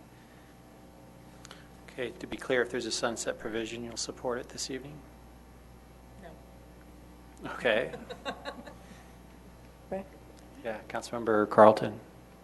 So, Mr. McClure, how does Tesla do it?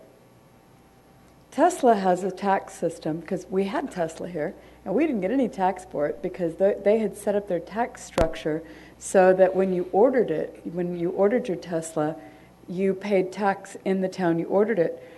Is there not a Tesla model that we can use for how we structure taxing, ordering pot in the same way that we order a Tesla?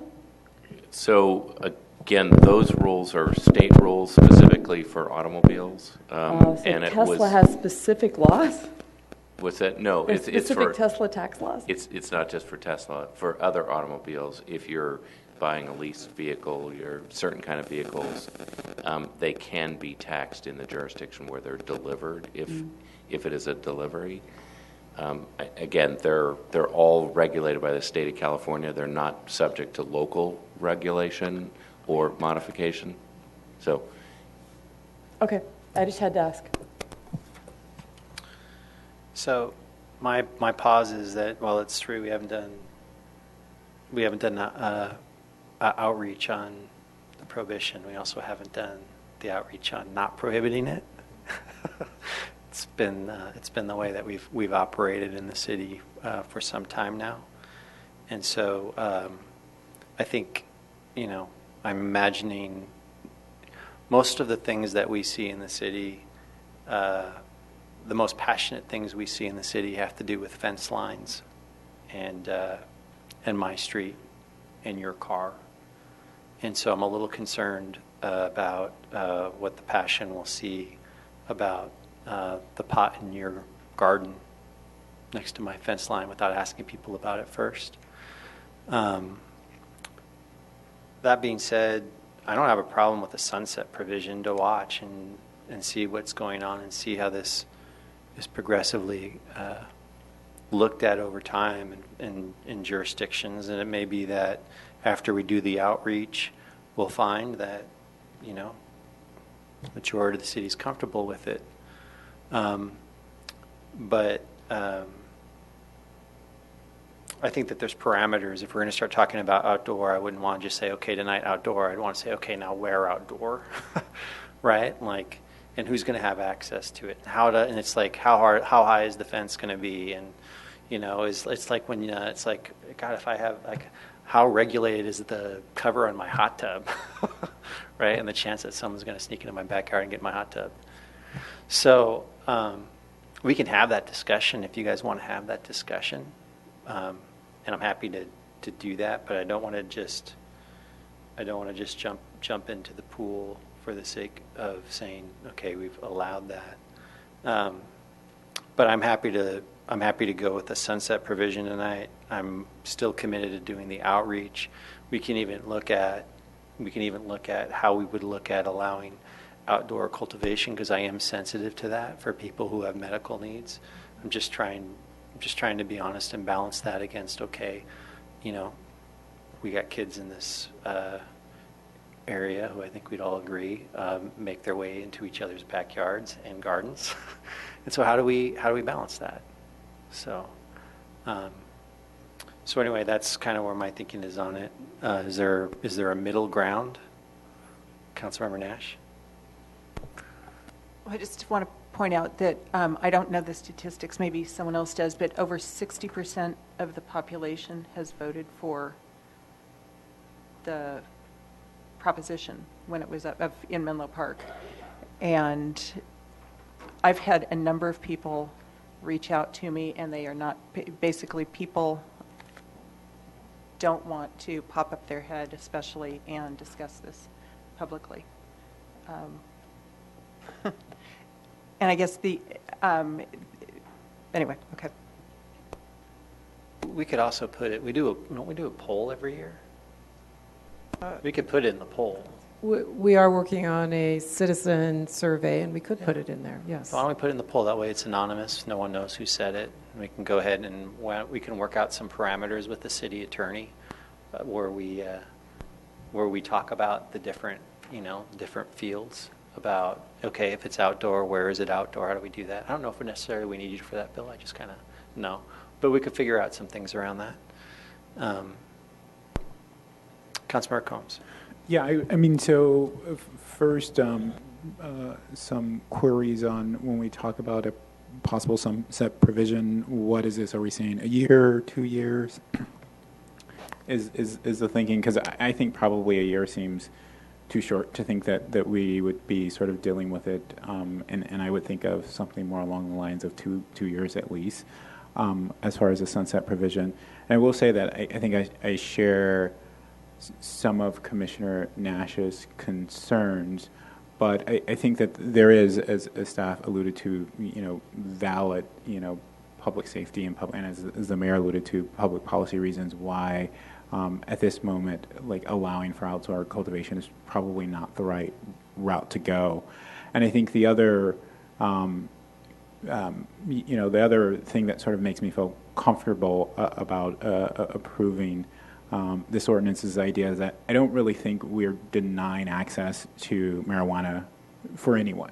I mean, it doesn't, anyone who wants marijuana can easily, and who's of age, can easily access it now. And so for me, I think that makes me feel comfortable about, even though we could say that these provisions are somewhat draconian, as it relates specifically to Menlo Park, I don't think it really denies access to people, and it gives us a time as a community to really sort of coalesce around what we're most comfortable with. Yeah, candidly, I'm more concerned about keeping it out of the hands of our kids. Yeah, I'm hugely worried about keeping it out of the hands of our kids, and they do crawl over each other's fences. I caught my neighbor's kid in another neighbor's yard a couple of months ago. But when I say our kids, I mean the colloquial. I don't mean my kids. I mean the colloquial. Me too. And there's a reason why this is the norm, because this is a general concern. And any of these that we pass, any of them we can bring back anytime we want. Ordinances aren't written in stone, and it's not like, okay, we can't touch this for X period of time. If we come across any ordinance that we think, wow, well, that actually needs to be revised. There are funny books that you can read about don't tie your alligator to a fire hydrant and stuff like that, where you wonder what were they thinking. So I worry about when we start, again, institutionalizing reviews that we don't need. So I totally get what you're saying. I really do. And I know some people even grow marijuana in their attic because it's a quiet place where they can put the lights. There are all kinds of ways that people are doing this. But I'm comfortable with passing this ordinance. I think it keeps us in keeping with the other cities, and for a reason. I do worry about the unintended consequences of that have been pointed out. I don't need to go through them again. So with that, would you like me to make a motion, or would you like more discussion? Yeah, I mean, I actually, can I just see, and I appreciate your point on unnecessary review, but so me personally, I'm okay with the sunset provision of 2 years. Can we see if there's support for that, just in case, because we don't need to amend the motion. I don't think you'd be opposed to that. Councilmember Nash said she's not going to vote for it either way, so what difference does it make?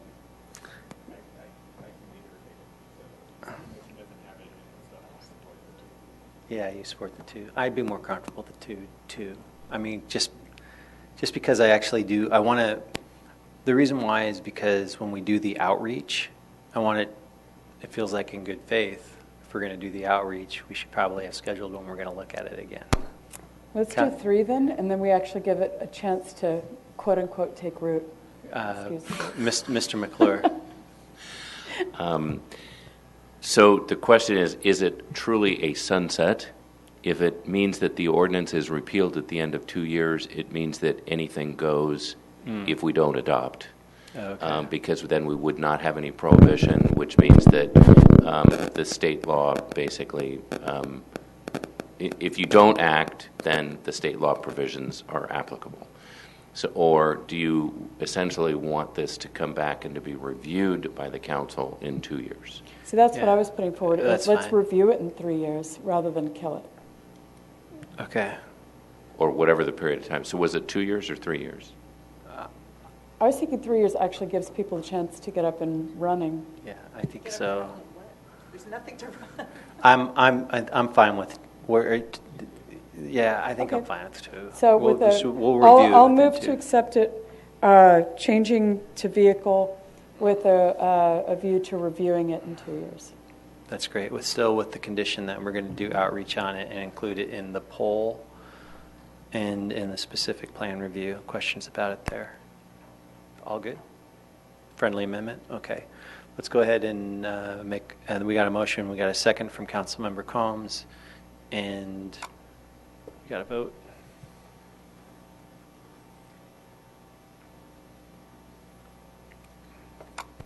The motion passes 4-1 with Councilmember Nash dissenting. Okay, we're going to go ahead and move on now to, okay, we're going to pause for a brief break.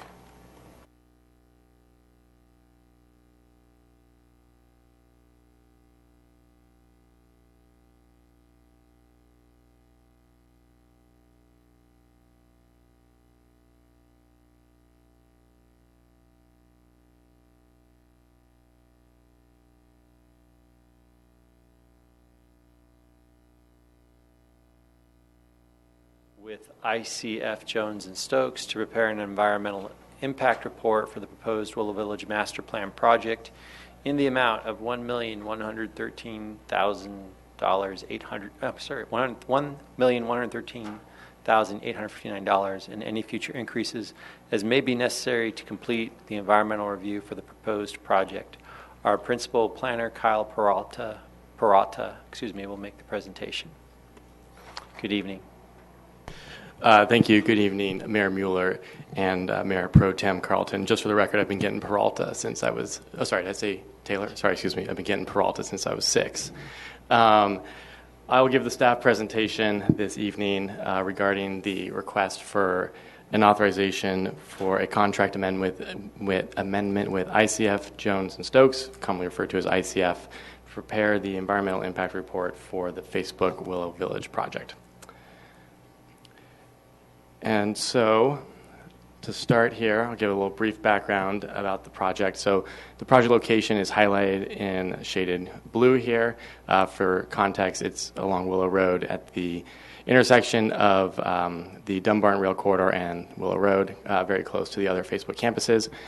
And just for context, the project site plan that the City Council reviewed back in May is here for reference. The same project components are generally in this most recent update application, with the exception of the housing units, which have been increased from the previously proposed 1,500 units to 1,735 units.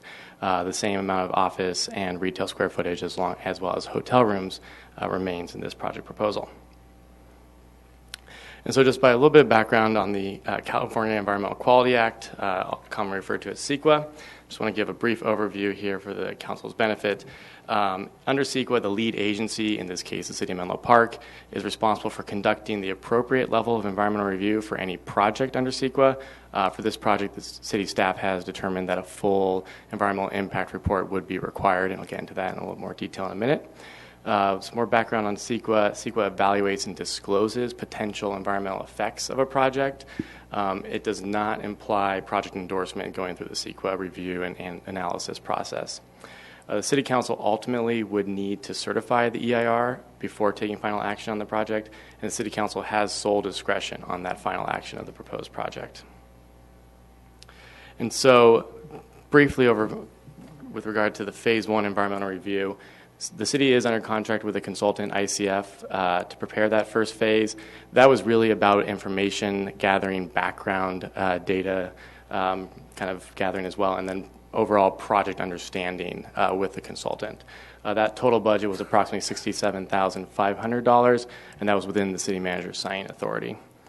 And so at this time, staff is requesting that the City Council authorize Phase 2 of that contract. That's a budget amendment that would complete the environmental analysis for the project. It does include sub-consultant work in addition to the main consultant, ICF. That includes from transportation, Hexagon, for housing, Kaiser Marston Associates. City staff did reach out to an additional firm to prepare a scope of work and budget for the project, and ultimately included Kaiser Marston, or KMA, due to the comprehensiveness of their submittal. In addition to that, we have a fiscal impact analysis for the project that would be prepared by BAE. The total budget for this amendment, as mentioned, was $1.11 million. The total for both phases will be $1.18 million in total. The project sponsor is required to bear the entire cost of preparation of the EIR, and the city retains independent judgment on the content and analysis of the final environmental documents. The proposed EIR contract also includes a scope of work and budget for the EIR preparation.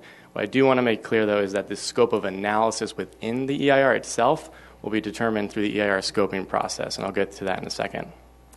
And ultimately, the request includes authorization of the city manager to approve any future budget augments or increases that may be necessary throughout the project.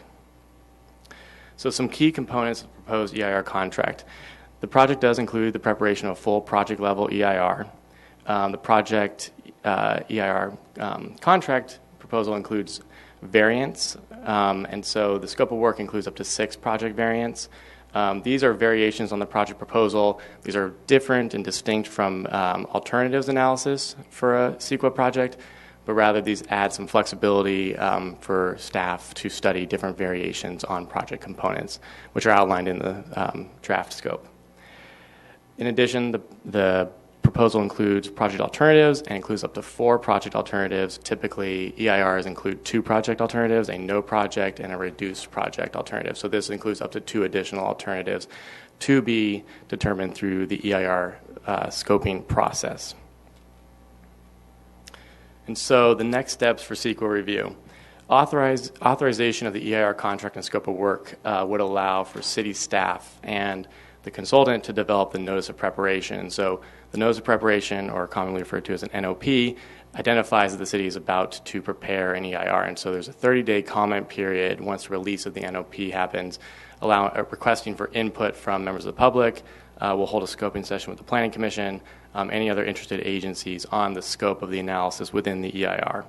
And so, as I mentioned, during that 30-day comment period, the Planning Commission would hold an EIR scoping session. We've tentatively planned for that to be on September 23rd, 2019, if the scope is authorized tonight. Following the scoping period for the EIR analysis, staff intends to bring back to the City Council an overview of the EIR scope, more specifically, to provide for an opportunity to provide some guidance or input on the analysis that would be undertaken in the EIR. So that concludes my presentation, but I'd be happy to answer any questions. Okay. Does anyone have any clarifying questions before I take public comment? No clarifying questions. Let's go ahead and take public comment at this time. Our first public comment speaker is Ms. Lynn Bramlett.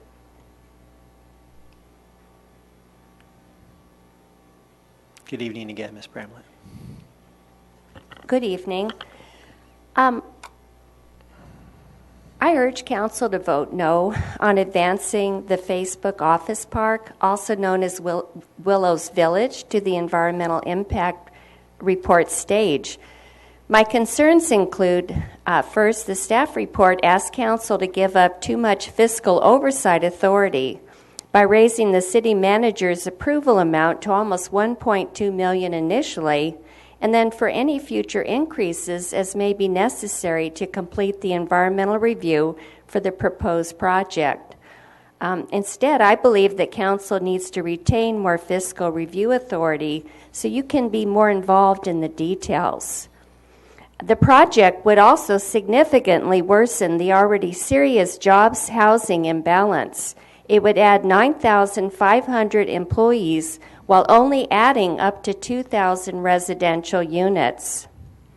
The proposed project also already exceeds Connect Menlo build-out caps that were not supposed to be reached until 2040. The project as planned.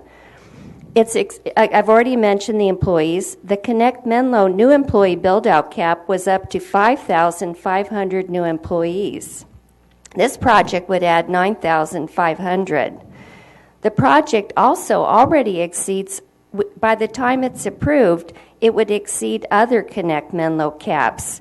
Office space, probably hotel rooms, even the residents in District 1. The caps were supposed to be 11,570. So I guess my fundamental question is, why does the staff report say it would be legally required to approve moving this project to the EIR stage, a project that, if approved, would exceed the Connect Menlo caps?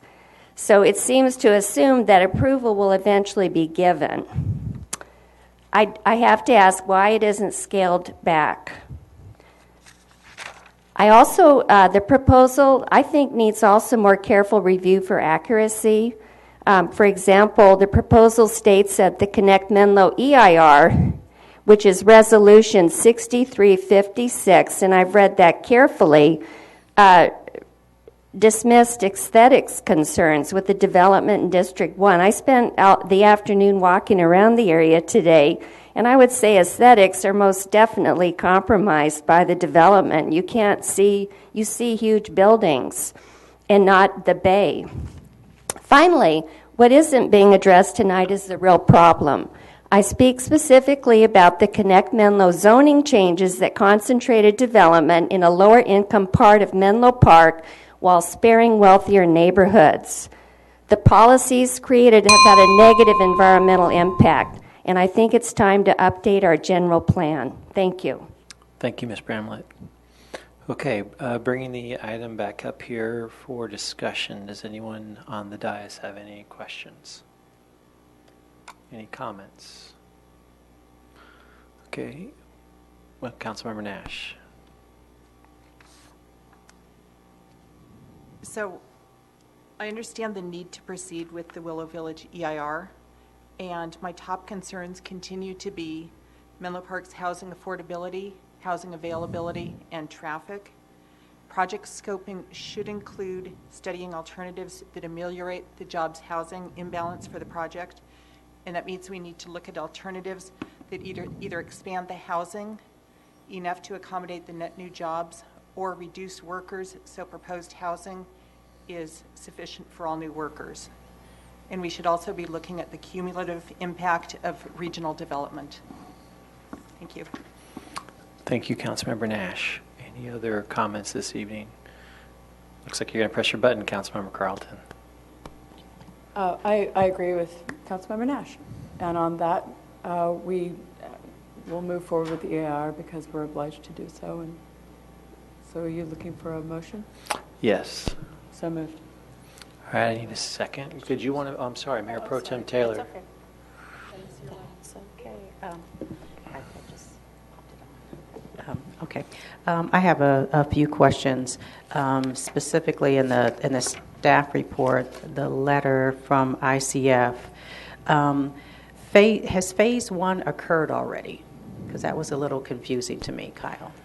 Sure, yeah. So phase one actually began in 2018, and so that was bringing ICF under contract to start learning about the project as staff learned about the project. So that has generally occurred in terms of gathering data, background information, limited amount of actual work on the EIR at all, really just having them present and starting to put together what is needed to analyze the project. And so phase one would not have included community input? No, really background gathering.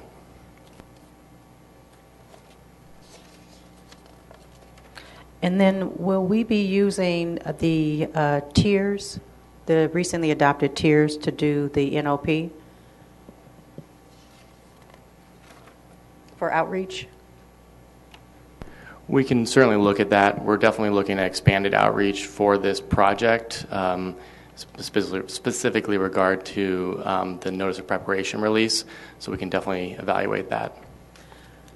So a part of this process for the council is to include what we want to look at, or is that the next step?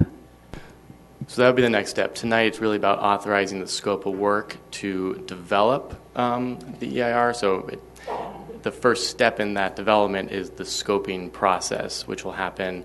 We haven't set a date for the release of that yet, but sometime in the next few weeks we would look at releasing the NOP once we conduct our outreach. And during that process, the community can provide input on the scope of the analysis of the EIR, so much more detailed topics to be considered there, and even more specific analysis within those topic areas. So like for transportation, even talking about the intersections to be included. As part of the closure of that, we would bring that information back to the council for review and effectively input on the EIR scope itself and content. So a part of the staff recommendation, it says to continue with the staff recommendation or just approve the next steps? No, at this point, what we're asking for is for the council to authorize the contract amendment with ICF to basically begin the more detailed environmental analysis for the project.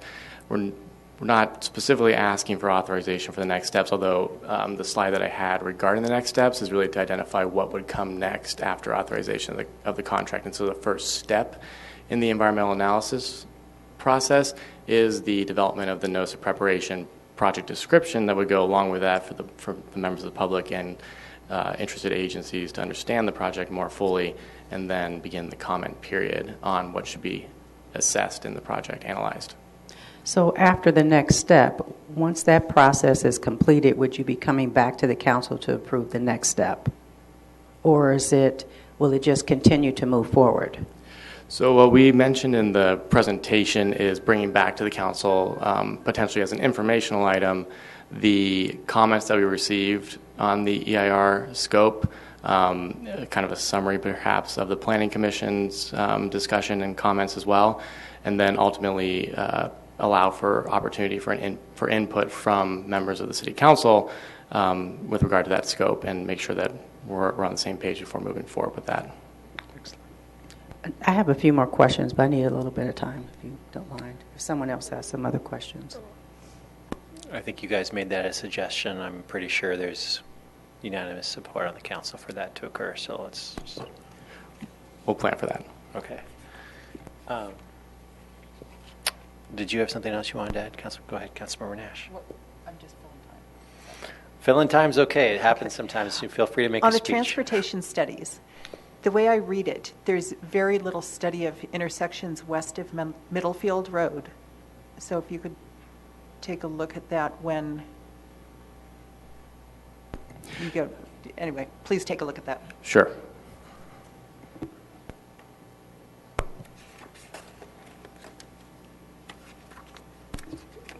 The company that's... No, you... All, go for it. I'm just sure. Yeah. I've got a million questions which Okay. Mayor Pro Tem Taylor. Thank you. Well, let's see, where do I start? I have a question for Bill. There's been discussion about, with the subcommittees, about opening up Connect Menlo and amending it. So with the EIR moving forward, how can we put language in that would grandfather in whatever the changes are? So we don't need to, because under state law, if we make changes, amend, connect Menlo, make modifications, this project has no vested rights. They don't have the right to build what's in their application. They would be subject to whatever the law, whether it's the Connect Menlo, or if we modify the zoning ordinance, they're subject to whatever those changes are. They're in effect at the time you consider approval of the project, unless in the general plan amendment or amending the Connect Menlo or zoning ordinance, you grandfathered existing applications. But if you don't grandfather them, then they have no rights and they would be subject to whatever that is. So let's say you reduced what is the base level, or you reduced what the bonus level development would be, the project would be subject to whatever those limitations are in effect at the time the council considered the application before you. Okay. Thank you. My other question is, will the applicant be using the 2019 CEQA guidelines, or will they be using the guidelines from the initial time that they submitted the application in 2017, I believe, or 2018? So we'll use the guidelines that are in effect at the time of the analysis, so the current CEQA guidelines would be used for this project. You sure? I need a minute.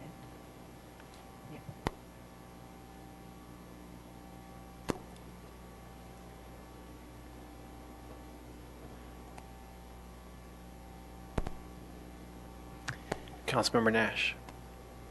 So we're using the KMA. Is there ever follow-up to see if the predictions that they make in prior studies, how accurate those numbers are once the project's actually active? in terms of the housing needs assessment and the pop in housing that was done for previous Facebook projects? Well, just generally, just so we can learn from past experience in Menlo Park.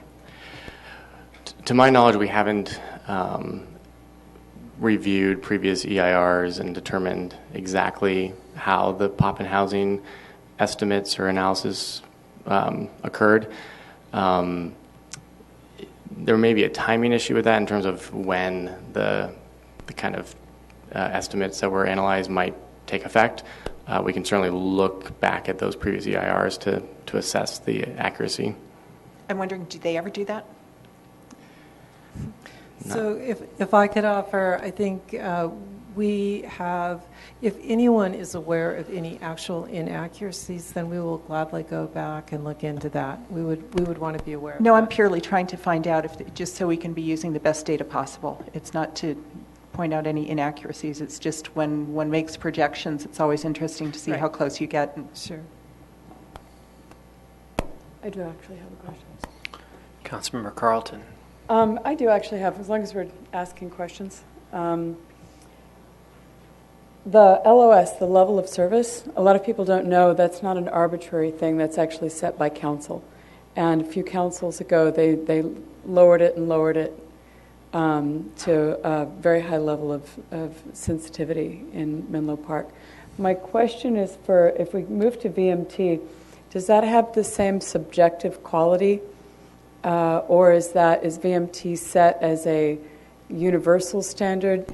What standard is the VMT based upon when we make those comparisons? Because it can be confusing, I think, when we have both in play. Sure, so that's a great statement. So the council will ultimately need to develop and adopt standards for vehicle miles traveled for CEQA analysis going forward. For projects that will use VMT as their CEQA threshold of significance. But we haven't done that yet. Correct.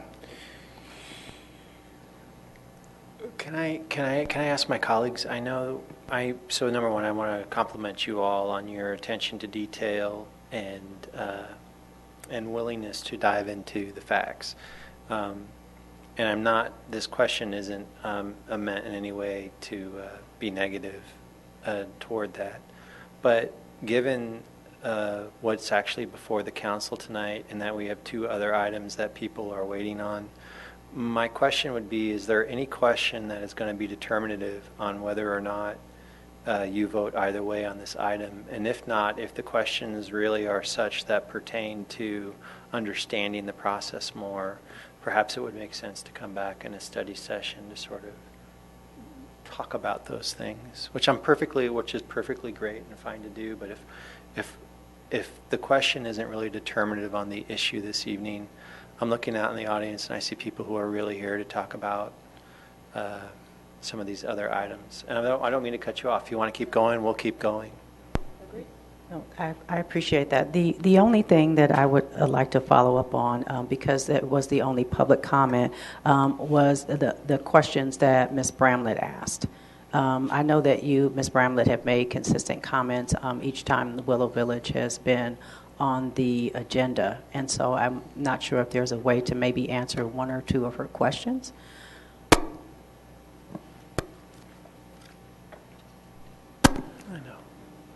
So I'd be happy to try. Which topics specifically? So let me hit a couple. I mean, I actually wrote down a couple of comments. So thank you, Bill. One was a statement that the number of jobs would be exceeded in Connect Menlo, that a cap. Actually, there's not a cap on the number of jobs in Connect Menlo. There was an assumed maximum number of employees in the EIR.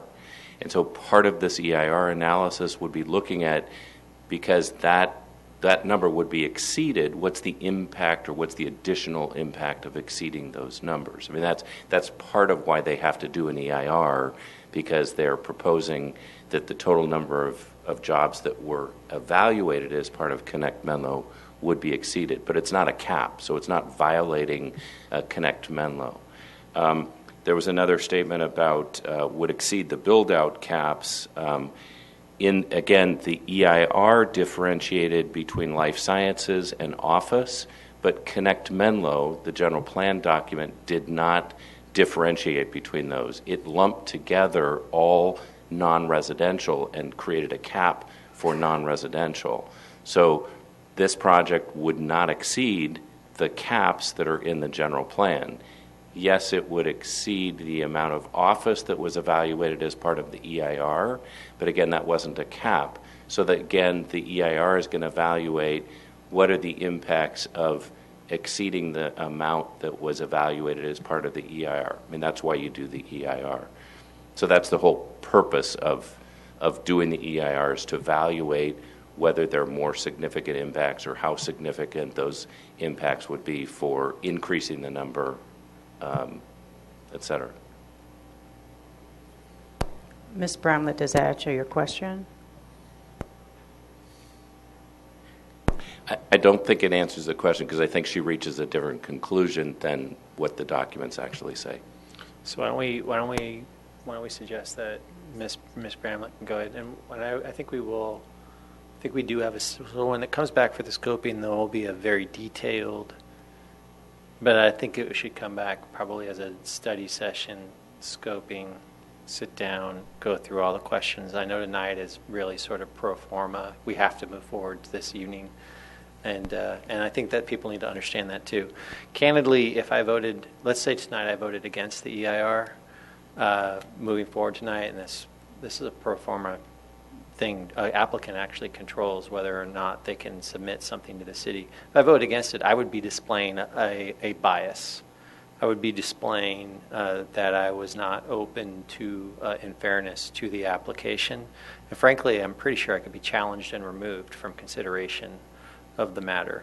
So I just want people to understand that. We owe an applicant a fair and balanced hearing on their project. That being said, we're involved in the scoping of that project. We provide input for the project. Certainly this applicant has heard the concerns of the community throughout this project, as well as definitely on notice as to those concerns. But I think it's time to take a vote. To your point, when people say you have a choice to do it, you have a choice not to do it, don't do it now, we really don't. This whole thing is really administrative. We make sure that the boundaries are correct in that aspect. We make sure that it's structured in a professional legal way. But this is just opening us up to look what the impacts are. We don't even have to approve it after we get the EIR back. It just begins looking into what the impacts might be. And it's not as though we're voting for a project. We're voting for looking at what that project might do. So with that, hopefully being a little bit more clear. So I need a motion. I moved. So, and I just want to say something before I vote. Two things. So when a statement is made that you don't have a choice whether to move forward, so I wonder, well, then why are we voting on it? So that's my first statement. The second one is, this is the largest project in Menlo Park history. We need to be cautious. So, Mr. McClure. Yeah, so the reason you're voting on this, and this question did come up to me because I had responded to an email from a member of the public about it. It is because it exceeds the city manager's authority. So the city manager cannot sign a contract for $1.1 million without city council approval. At one point, there was a request to be able to sign environmental review contracts because, again, they are pro forma, they are essentially administrative, and the council wanted to retain that control to vote and approve all contracts over the existing city council authority. It's really the only reason that it's here. It's not here because it's a discretionary decision. It's here because the city manager's authority is limited, restricted.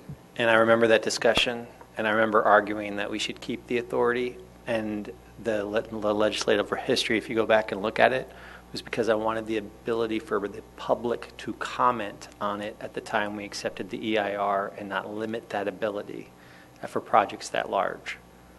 So, And in answer to the second, you're entirely correct. It's the largest project in the history of Menlo Park, and it needs due deliberation by you as a decision-making authority. And by moving forward with the EIR, you're absolutely not committed to voting. That was another statement I think that Ms. Bramlett said, is that assumes that this project is going to be approved. And by moving forward with the EIR, it does not assume, and I think council members have made very clear, that they have concerns and issues that would have to be addressed in this review process in order for council members to consider approving it. And so it's not a given by moving forward with the EIR process that the council would approve the project. okay, so can I have a second on the motion? Councilmember Nash has seconded. Let's go ahead and vote.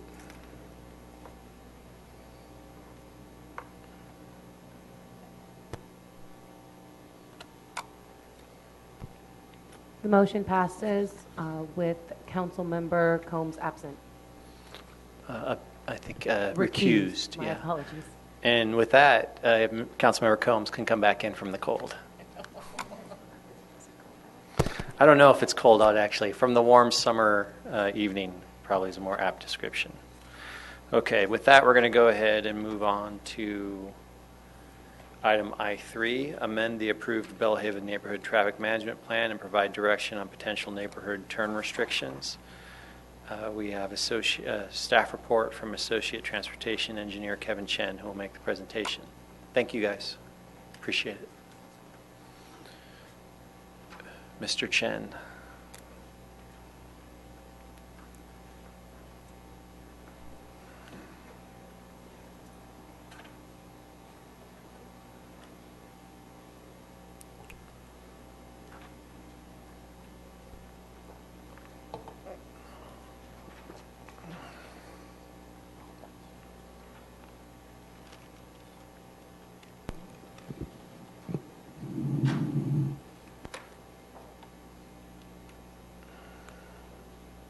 Yeah, please proceed. Thank you. Great, thank you. Good evening, Mayor Mueller and member of the council. My name is Kevin Chen, Transportation Engineer for the Transportation Division. Good to see you all tonight. Staff is here tonight to provide you an update with the previously approved Bellhaven Traffic Calming Plan, as well as seeking a direction on two specific action items, which I'll go over shortly after. So before I go into some of the project details, I just want to briefly go over tonight's agenda. Staff will briefly mention the overall development of the plan, followed by the implementation tasks that we have completed thus far, as well as subsequent tasks to the completion of the plan itself, followed by some of the additional modification requests we have received throughout the duration of the plan development, and then finally, an outline of the City Council actions.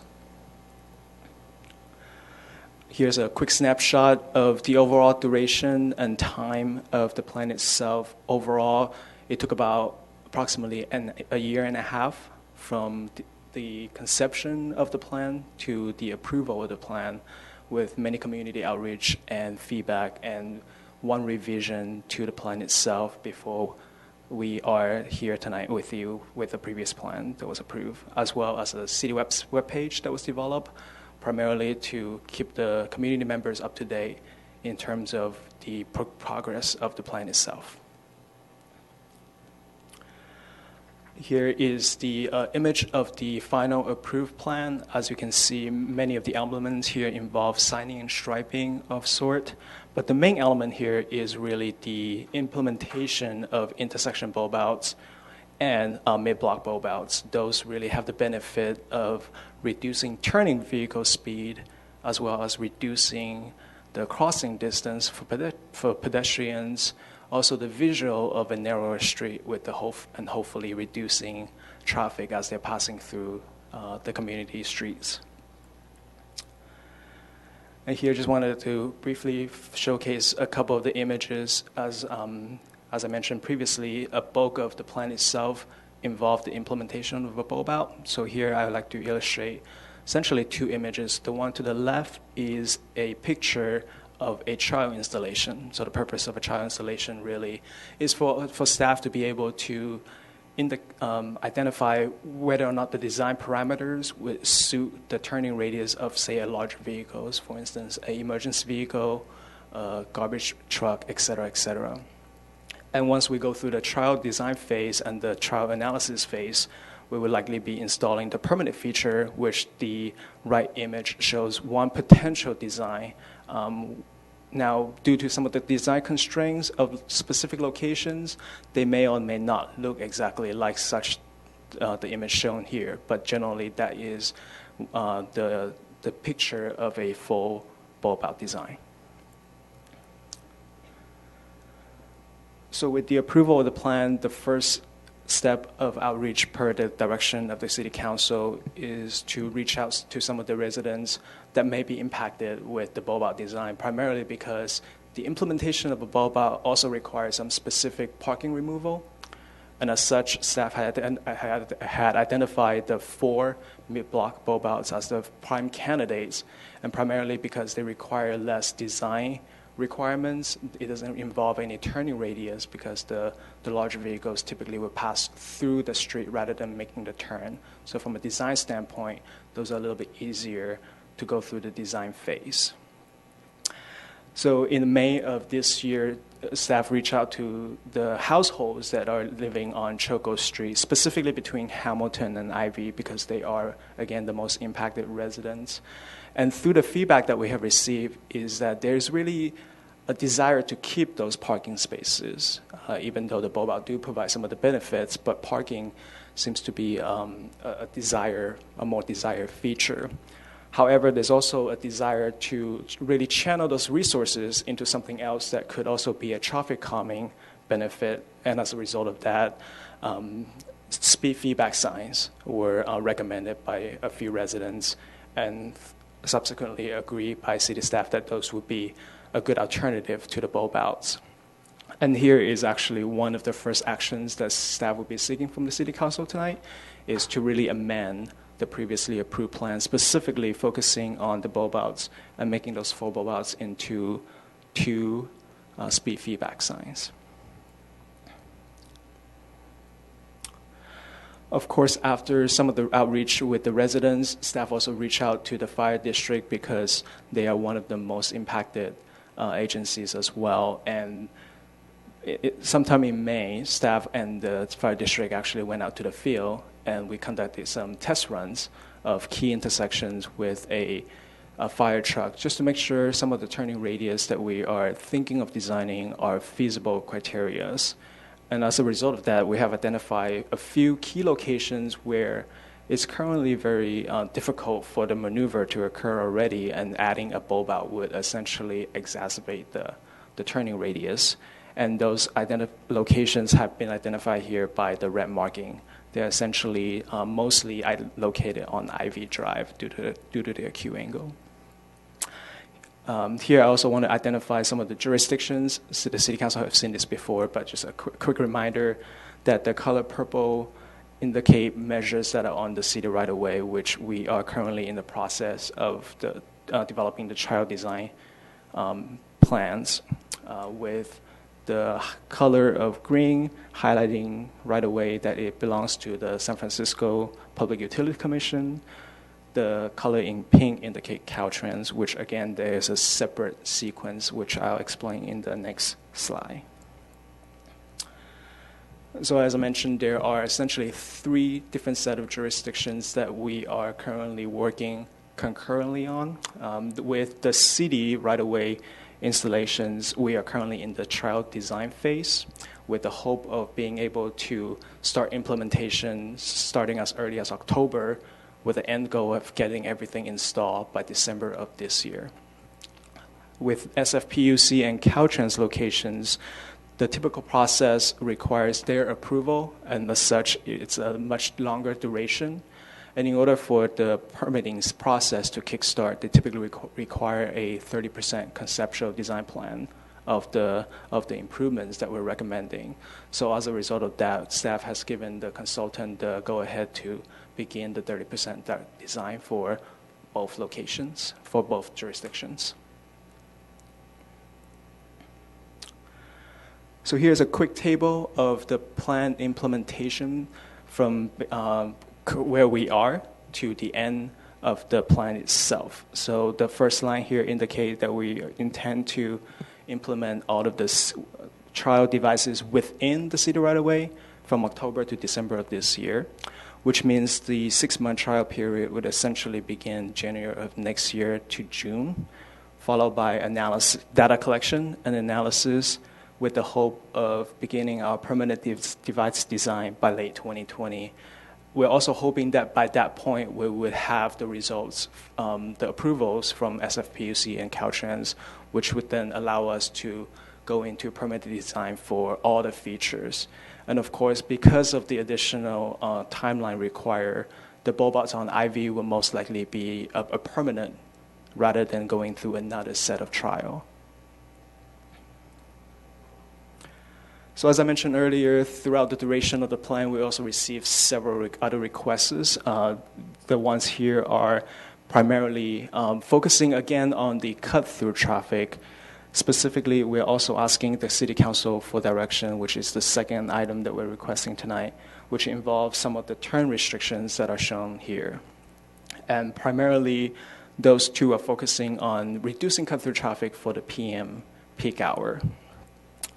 The first one I would like to highlight is turn restrictions focusing at the intersection of Constitution and Choco and Terminal, and also Hamilton and Almanor. And of course, with those turn restrictions, we're really targeting those cut-through vehicles that are using Choco and Hamilton as one of the cut-through routes. Of course, another observation that staff have seen is for vehicles that are traveling eastbound Willow trying to get to the bridge. Sometimes due to congestions, they may cut through the neighborhood using Carlton through Newbridge. So as a result of that, staff is also proposing this set of turn restrictions, focusing one on Carlton and Newbridge, and then subsequently the 3 that is identified on Hamilton. So in addition to those turn restrictions, I just wanted to quickly highlight a couple of potential items in the future. One is the school drop-off and pickup evaluation focusing around the Belhaven Elementary School. And that request really came in due to primarily in the morning and evening where there's a lot of drop-off and pickup activities, plus school drop-off, plus parent drop-off, plus bicyclists. There's really a desire to take a look at those areas and see if there's a better way to make circulation go a little bit better. The second request is to potentially improve the intersection of Willow and Newbridge, and that primarily has 2 potential areas of concern that we're looking into. One is pedestrian safety crossing the intersection, and also really it's a capacity issue for the morning, specifically for vehicles that are coming out of the Belhaven area, where they have to endure a longer queue due to some of the traffic that are going on in Willow. So as a result of that, staff will be looking in the future to see if there's any potential to improve that particular intersection. I just wanted to bring those 2 projects to the City Council's attention. At this moment in time, there's no direction that we're seeking. So with that, I just conclude with this slide here identifying the action that we're seeking from the City Council tonight. The first one is to amend the plan. Again, this is the focusing on Choco between Hamilton and Ivy to convert those 4 mid-block bulb outs into the speed feedback signs, which is the wish of the residents. And then also just getting the direction and hopefully approval for the implementation of those turn restrictions. There are some specific locations where we don't have to implement all of them. One would maybe do the trick, but what we're hoping to get tonight is to get the approval to implement all locations and then allowing staff to go back and evaluate and do some additional outreach to see which candidates are more suitable for the installation while minimizing impact to the residents. So with that, I'll conclude my presentation and happy to answer any questions. Thank you. All right. Do we have any public comment cards, Ms. Herron? Let me go ahead and get me back to that screen. Our first public speaker this evening is David Ehrenhardt. Good evening, Mr. Earnhardt. Good evening, Mayor and City Council. David Earhart. I live on Hamilton in the Belhaven neighborhood. I guess very specifically, I don't support the turn restrictions at Chilcone Terminal or Almanar and Hamilton, since that's a worse situation there.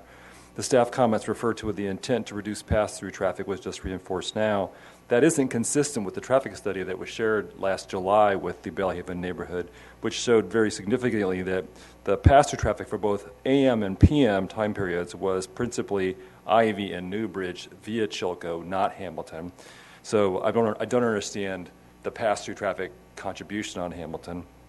I will say that specifically in my case, I live at the corner of Hamilton and Sage, right next to Hamilton Park.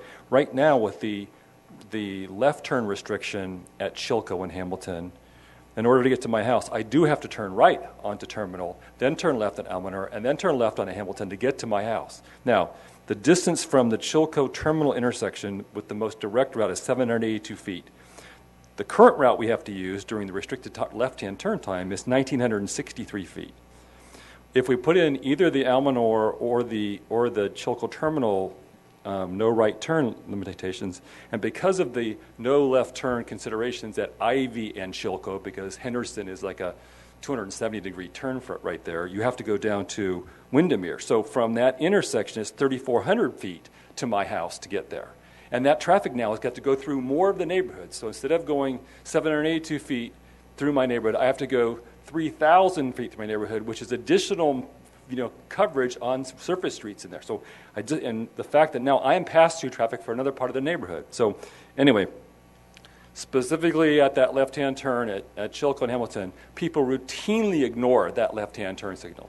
And I'm going to say this, the pass-through traffic, I'm going to argue, is what's ignoring that. Those of us who consistently, acknowledge that sign's there and then do the around the, Terminal, Almanor, Hamilton thing, we're going to be inconvenienced, and everyone else is still going to turn left on Hamilton. So I don't understand what those turn restrictions are going to do, and I am very much against it, and it is not supported by the data that was presented in July.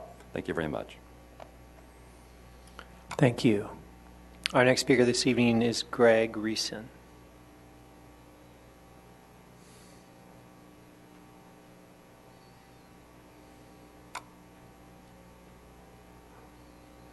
Good evening. Good evening, council members. Greg Reeson here on behalf of Facebook, and just wanted to express our strong support for this plan. We're very excited for the city and the community to figure out what is the best design for the Belhaven neighborhood to prevent this cut-through traffic, and we're excited to implement it. So it's been a pleasure working with Kevin as he and everybody else cooked it up, and so we're excited to do it. Specifically on the turn restrictions, I did have one suggestion for city staff to consider at the Chilco Constitution new turn restrictions being proposed. We do obviously support all measures to prevent, discourage, restrict cut-through traffic through Belhaven. But we do have many Facebook vehicles getting from one side of campus to the other, our campus trams and some trucks, sometimes valet operations. And so at the Chilco Constitution, the proposed eastbound right turn prohibition and the proposed westbound left turn prohibition. In terms of cars and trucks, that would be fine, but we would request an exemption for buses, so that way our shuttles can get from one campus to another without having to circle all around. So that's our one suggestion, but otherwise, strongly in support. Thank you very much. Thank you. Our next speaker this evening is Jackie Sebrian.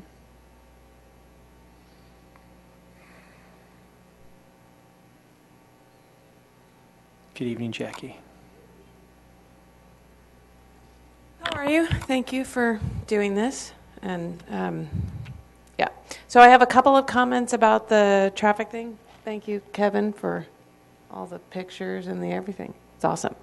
I am in agreement with David, although way less eloquently and measured, about how inconvenient the extra turns are. If you had to have one, I would rather be able to turn right onto Terminal, and the reason I would suggest that is because at the end of Terminal, there's a community center. There might someday be a library. There's a pool. Like, there's a lot of stuff down Terminal, and not being able to turn onto Terminal simply pushes all those extra people either just further onto Chilco. Like, they're going to go somewhere if they want to get to the community center. So I encourage allowing that right turn onto Terminal. I understand that, like, I get it. There's so many cars in the neighborhood. And that makes it's just another block up, to David's point, that you make that little thing when you come through. I similarly am not a super huge fan of not being able to turn right from Constitution. Sorry, I'm not good with left and right, so I have to imagine the picture. From Constitution onto Chilco coming into the neighborhood. And part of that is it's a way home for some of us. It's impossible to tease out cut-through traffic from residents, and I find it gets in Belhaven's way a lot, because trying to get over 101, the number of times I heard that they were all for the Dumbarton, and like, we're not all. So trying to tease out cut-through traffic from residents is tricky. I know that Willow went through it trying to deal with when the freeway overpass was being redone. Changing your right turns changes everybody's lives, not just the people who are trying to cut through your neighborhood. So that's my feedback on if you have to choose one or the other, please allow the turns onto Terminal. I'm not a super huge fan of stopping them from Constitution, but I understand why I'd be doing it. The other piece I had in there, and it didn't come up in the discussion, but I'm sort of curious about it, in the traffic report, it mentioned that at the exit to Newbridge, I gotta talk fast, Newbridge to Willow, in amending that intersection, which is terrible, what I saw is, but that comes at the expense of somehow redoing the intersection in front of MA, and like that there was some staff time thing that needed to be dealt with, and one of them would come at the expense of the other, and then the third place is a crosswalk by Encinal. And so I am just, I would love for that not to be an issue. So I don't understand why we can't just do them all, and one doesn't have to come at the expense of the other, because they're all terrible places. So, thank you. Our next speaker this evening is Melanie Mahangalan. I hope I said that right. I just mangled it terribly. I apologize. I tried. I'm Melody Davenport McLaughlin, and I live on Carlton. So thanks very much for the presentation. I just wanted to speak. I'm in the 1300 block of Carlton, when we are terribly impacted, as you mentioned in your report, by people cutting through to avoid the backup on Willow Road. So it is actually quite frightening, because you're not able to pass through. So not only is there the disadvantage and the inconvenience of having to sit for an additional 15, 20 minutes to get to your home, but I just shudder at the thought of emergency vehicles needing to get through, because there is no pathway wide enough for emergency vehicles. So I noticed that your comment about restriction of right turn restriction from Carlton to Hamilton was not something to be addressed at this moment, but I would urge you all to consider that, because it's an accident. It's a tragedy in the making. The other thing that I wanted to mention was the morning traffic coming from down Newbridge towards Willow Road, approaching East Palo Alto.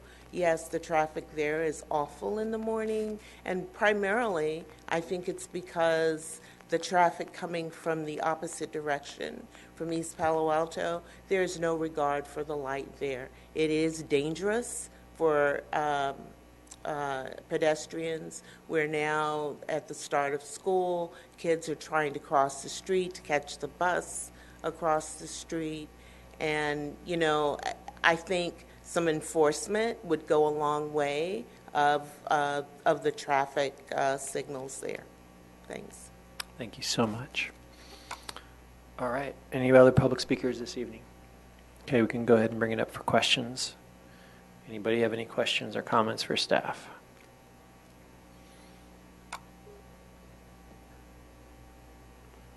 Mayor Pro Tem Taylor. Thank you for the presentation, and thank you to the public speakers. I can start from Newbridge and Willow. I'm glad that something is going to happen. We're not sure what and when, hopefully sooner than later, because it is a problem. And I believe that if you report, Ms. Melody, if you report your concerns with the intersection and the lack of enforcement to both East Palo Alto and Menlo Park Police, you may get more presence there. I've done a few sit and observe and record, and I would walk across the street in all intersections to show how dangerous it is, because it's scary. And so I'm definitely concerned about it as along with you. So please contact both Menlo Park and East Palo Alto Police Department and request that they do more enforcement at that intersection in the mornings. Let's see, questions for staff. Thinking about the no right turn sign that's going to be on, or you're suggesting to put on Constitution, can you actually put up that map for me, please? The traffic calming map doesn't show that part. I'm sorry, which part would you like to see? So there was the map where you showed Constitution, and you showed the no right, yes, I believe it's that one. Okay.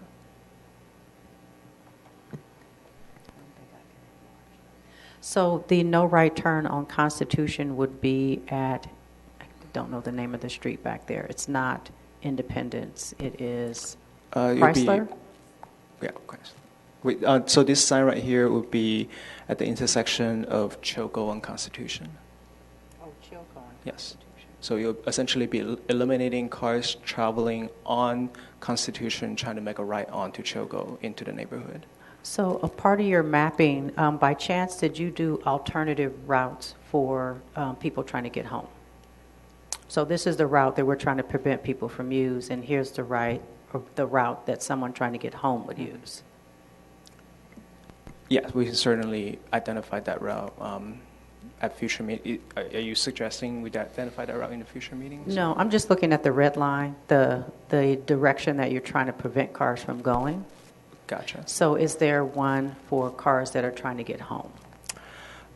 Yeah, if you're coming from 101, for instance, if you're traveling on southbound 101, you can either continue onward and exit Willow Row, or you could continue onward onto Bayfront and then essentially making a right onto Choco. So those would be your two potential options.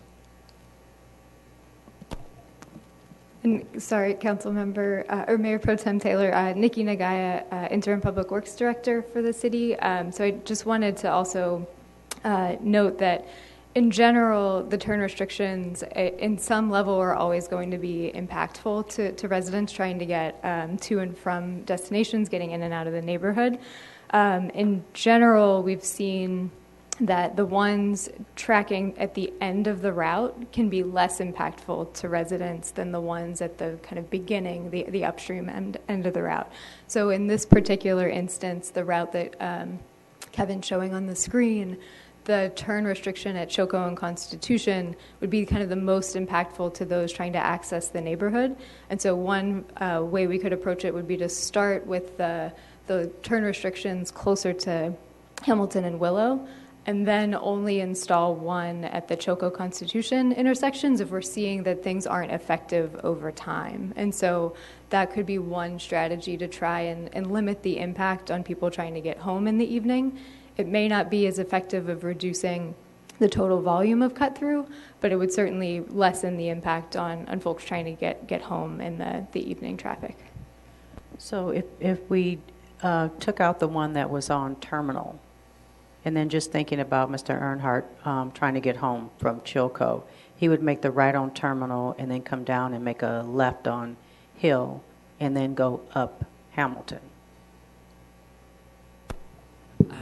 Correct, or Modoc would be the other option. It's not labeled on this Or map, MODOC. but right in between Hill and Almanor. So I understand the frustration of the inconvenience of having the restriction signs, the no turn signs, but the goal needs to be to disrupt traffic flow to improve safety. And unfortunately, that means that some people are going to be inconvenienced.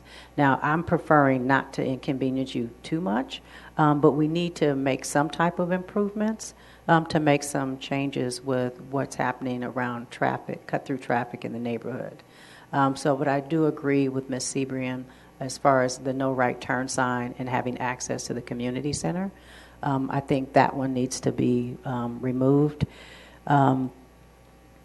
The restriction signs that are on the 1300 blocks, Ms. Melody, I don't think that would be inconvenience for you. That you live on the 1300 block of Carlton, trying to make a right on Hamilton at 3:30, I doubt that you would be going that way. If you were leaving the neighborhood, you could go out at Ivy or even at Newbridge. So would the no turn restriction sign be inconvenience to you? At the 1300 block, at the corner of Carlton and Hamilton. So if it wouldn't be inconvenient to you. Mr. Earnhardt, can you come up to the podium, please? I know you don't want to, probably. I know you're not happy with this, and so I'm trying to do my best to do some improvements in the neighborhood. The comment was made, though, and it was again reiterated tonight, that this is trying to deal with pass-through traffic. Yes. Right? Okay. The study that was presented in July, that was paid for by the city of Menlo Park, did not find that Hamilton was third behind Ivy and Newbridge via Chilco. Right. And so I don't understand why that's like the starting point for starting to have restrictions. It's not, and we've just made the decision to put flashing speed signs on Chilco, right? And I have no discussion about the efficacy of those signs actually slowing down traffic has been made. The bulb outs would physically require slowdown. I do understand the restrictions with the parking lot, but it seems like the things that are actually going to be impactful we're not doing. And that left-hand turn restriction that's currently at Chilco and Hamilton is ignored routinely. Right. Routinely. I mean, the police always, two nights ago, or I guess last night, they were out there harvesting people turning left there and just collecting fines and stuff like that because people turn left there. I don't understand why we think restricting the traffic, in the neighborhood in that one section there on a street which is not identified as being the significant pass-through traffic street is actually the answer. So I do understand. I would hate to be in that segment of terminal between Chilco and Almanor because, yes, all the people who want to go down Hamilton have to go through there. That's a different problem, but that's not what was identified by the traffic calming study. So, I'm sensitive to that idea there. And if the actual fact is it saves people's lives or improves the neighborhood, thing, I'll live with another, 2,000 feet to have to drive. But it's not clear that's going to be the case.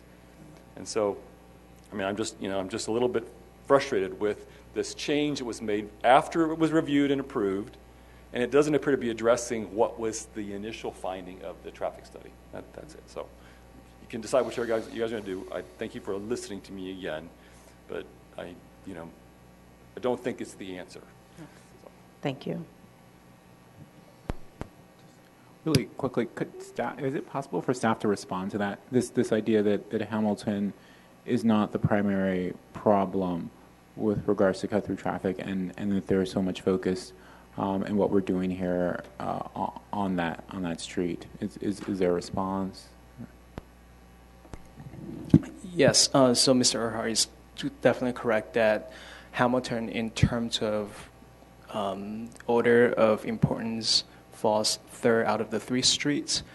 So really, that's why the plan itself, the main focus, as you can see, is really on Chilco, Ivy, and Newbridge, and really minimal focus on Hamilton. So as a result of that, we are getting requests that perhaps that additional sign would be able to further reduce those cut-through traffics. Now, it's not zero. There are definitely some. It's just that relative to the other two streets, it's on the lower end in terms of the number of cars utilizing Hamilton. However, there are still a few vehicles that are using Hamilton, and hopefully this turn restriction would deter those vehicles.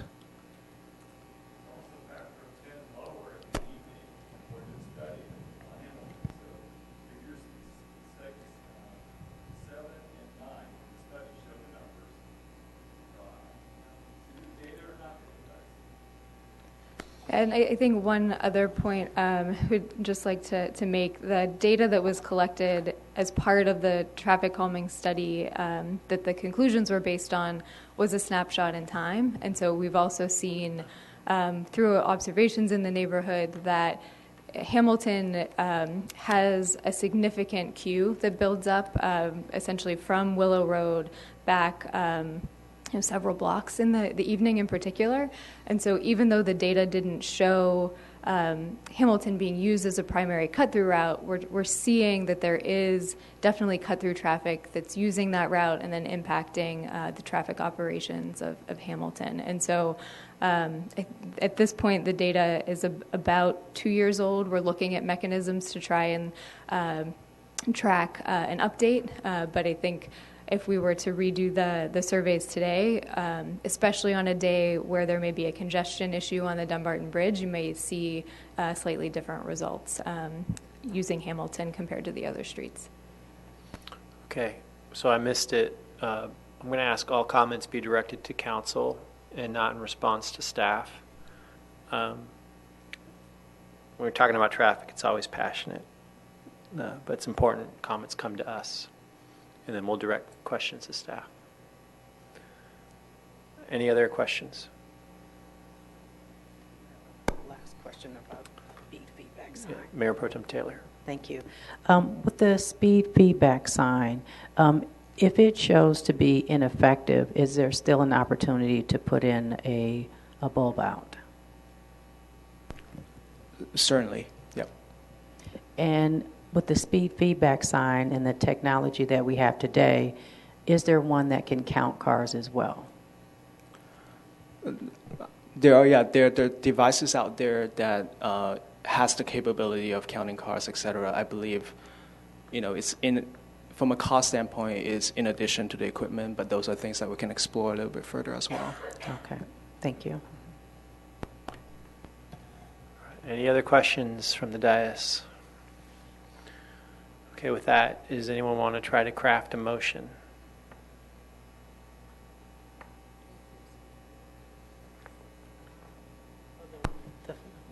The first part of the motion is to remove the turn restriction on Terminal and Chilco.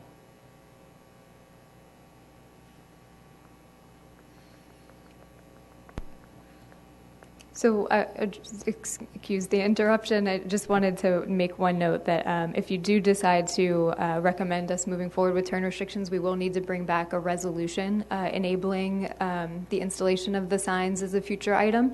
And so you can give us general direction and then verify that we got it all right when we bring back that adopted resolution, just to hopefully make your jobs a little bit easier as you craft the motion. Okay, so tonight you can just take direction in the form of the motion. Okay, so why don't we go ahead then and provide the direction, and then we'll make a motion that be the motion. So.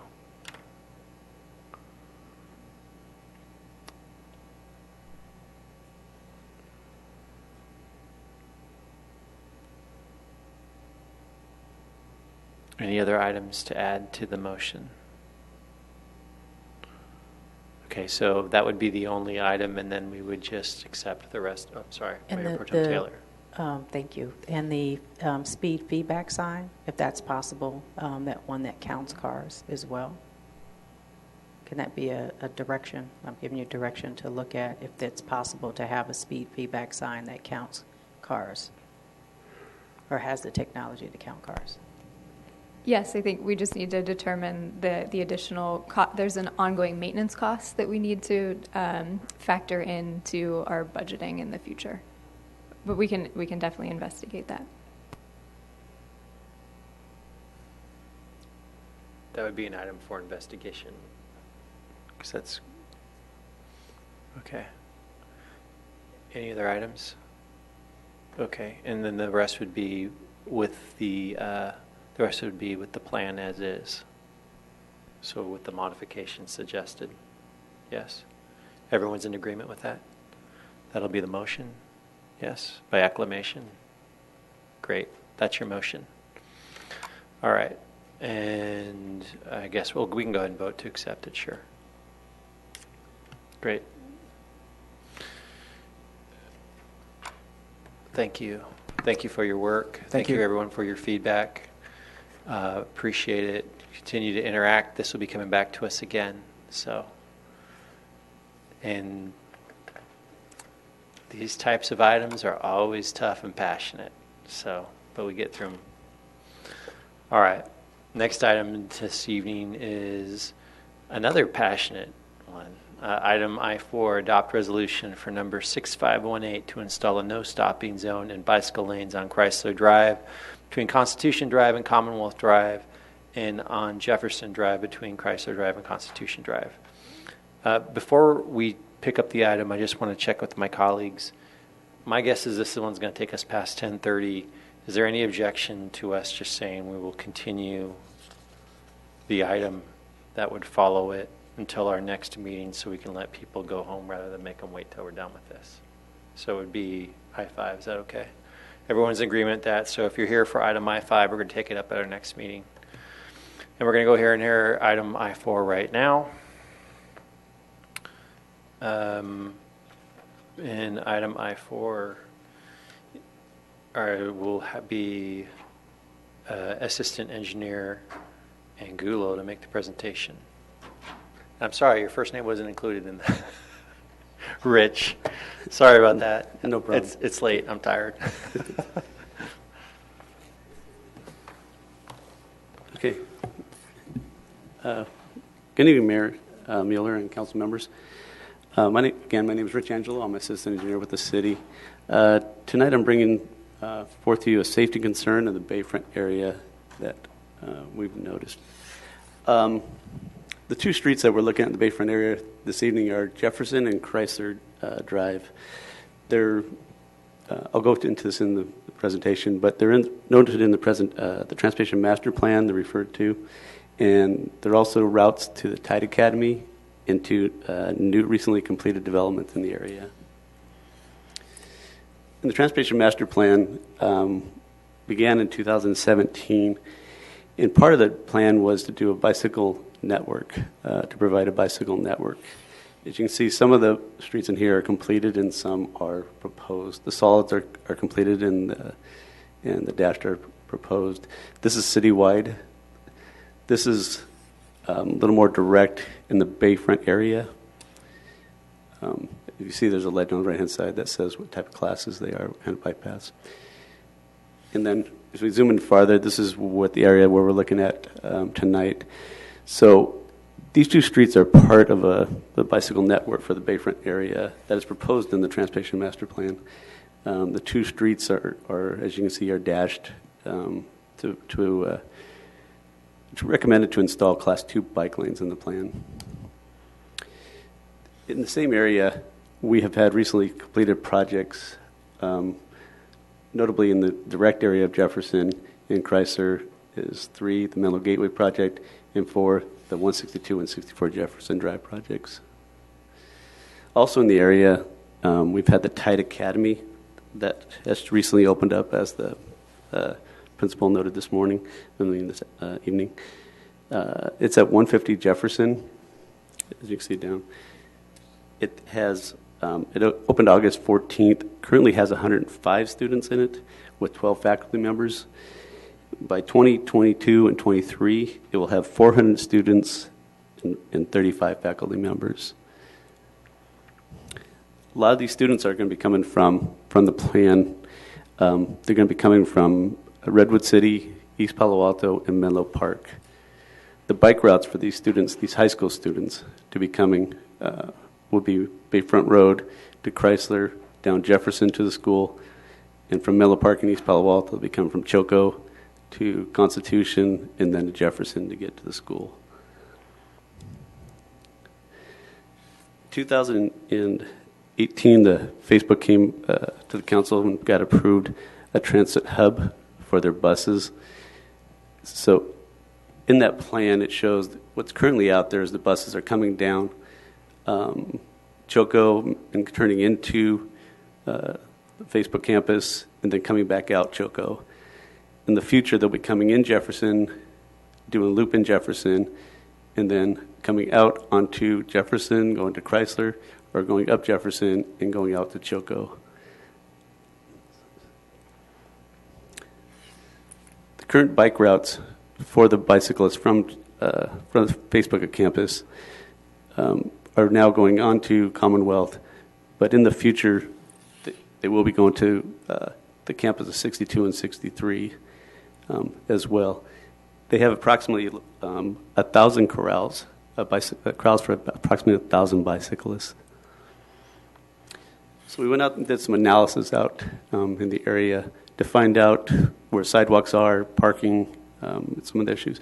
Right now, this is where the current sidewalks are, and red is where there are no sidewalks, and green is where currently sidewalks are available in the area. So on 3 different occasions, we did parking studies out there. As you notice, there's total parking spaces are 128 on Jefferson Drive, and on 3 different occasions, we did the study. If you notice, in the afternoon is when we had the least amount of cars out there. We did quite a bit of walking out in this area. I should say I did quite a bit of walking out this area, and I talked to vehicles, and I talked to people parking on the vehicles, and a lot of them were construction workers around the Tide Academy. They parked up and down the area. When I spoke to them, we passed out flyers on 3 different occasions on all these the vehicles parked in the area, noting them about the meeting at the Complete Streets Commission and also about the City Council meeting tonight. We also sent out flyers to all the businesses in the area. Again, most of the parking, during the AM period was full, and as you can see, during the PM period, it was less. So the current volumes out on the streets in the area, Chrysler has approximately 13,000 before Constitution and 9,000 after Constitution, and Jefferson has approximately 3,000 cars a day. These are ADTs. At the time of the study, the Marsh T was closed. Just want to note that. So we went back and we did a 3-year analysis of the accidents, and as you can see, the 2 streets we're talking about had 3 bicycle accidents. One was unknown.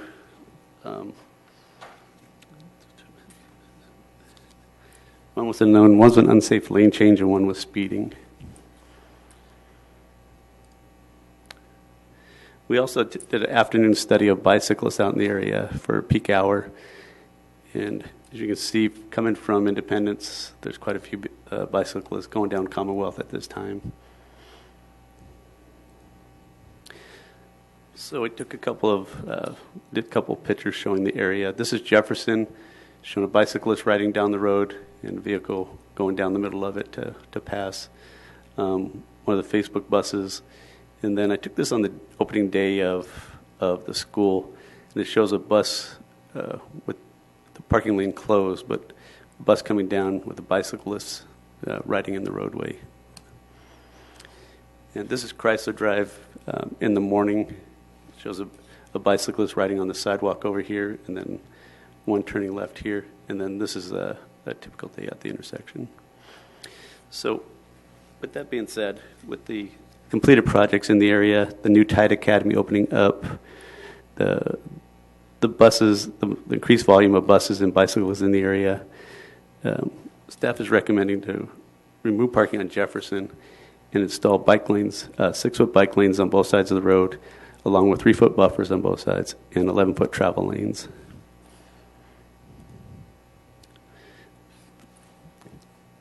These would be where the signs would be. There would be no stopping on bike lanes.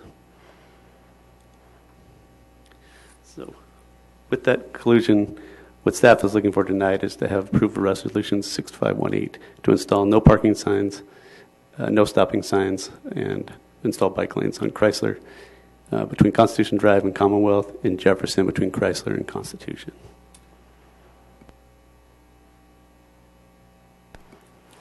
Thank you. Thank you, Rich. All right, so we're going to go and bring it up here and take public comment. First, before I do it, anyone have any questions for staff?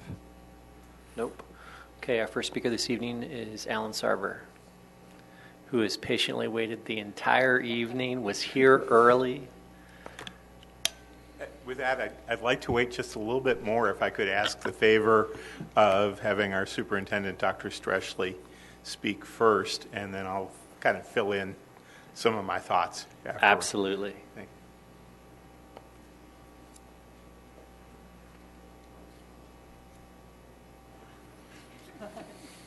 Been here the whole evening as well. Good evening. Hi, everybody. I'm glad to be before you, and thank you for allowing me to speak.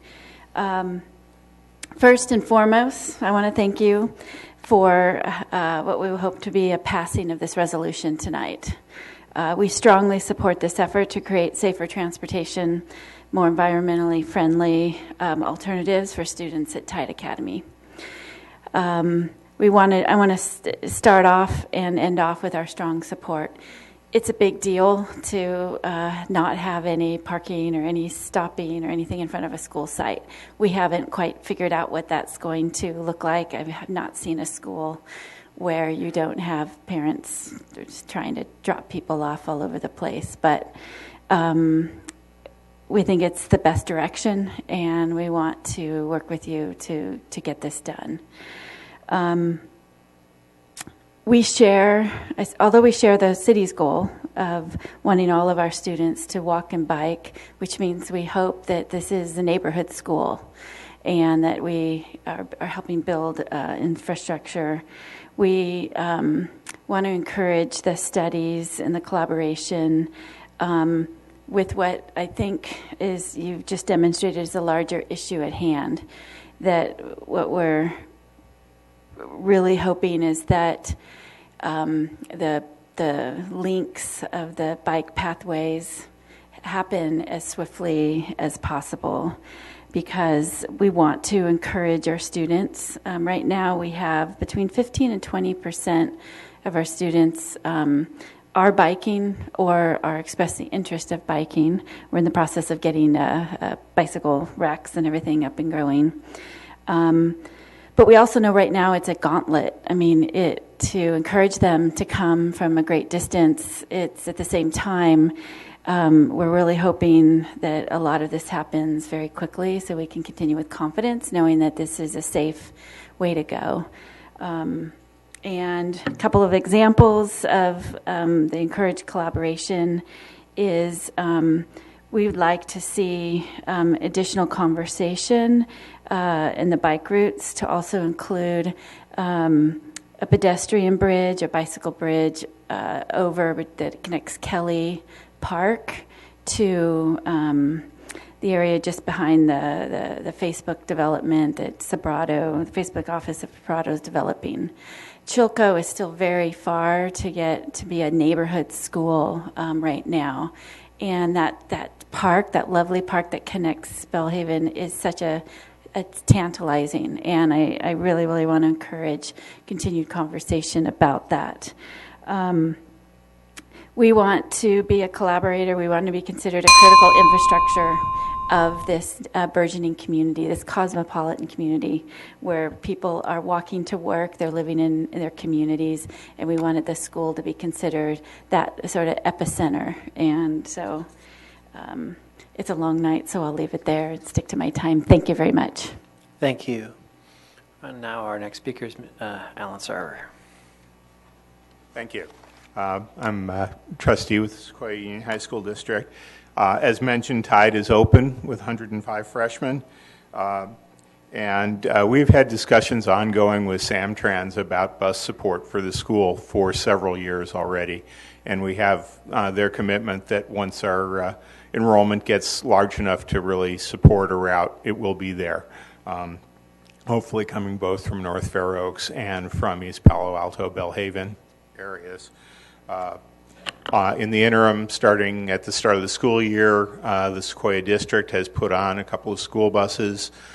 So far, more than half of our students are already riding the buses, and as mentioned, more than a dozen, 15% or more, are riding their bikes already with a lot more interest expressed.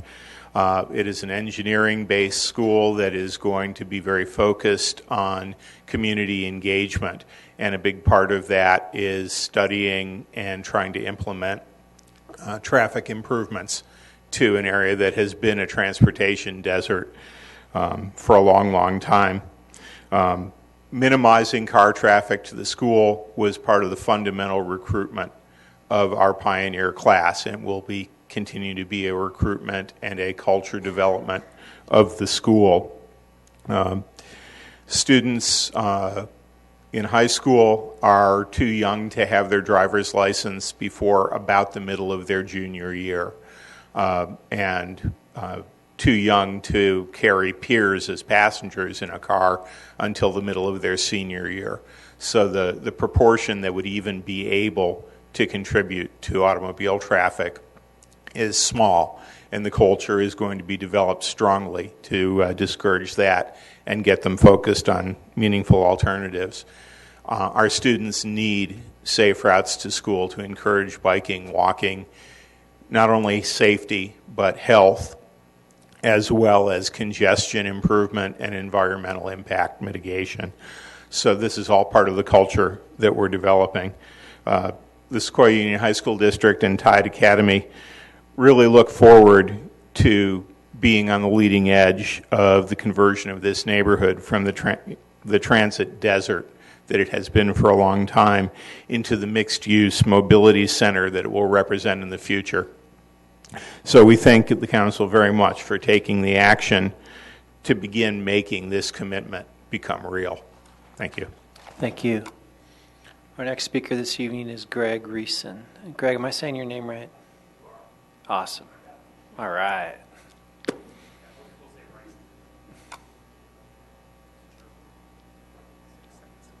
Yes, Greg Reeson with Facebook once again, and just wanted to express our support for bike safety and bike safety improvements in the neighborhood. Always in support of safer biking, especially for our new neighbors, Tide Academy. Very excited for them too. So thank you very much. Thank you. Okay, do we have any more comments? Yes, you can come. If you could please state your name, that'd be great, so we have it for the record. Good evening or good night. My name is Judy Howson. I live in Menlo Park.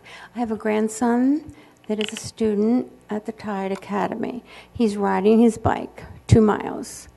I'm very concerned, and I implore you to approve this resolution. And you might not be done either. I mean, this is the first step.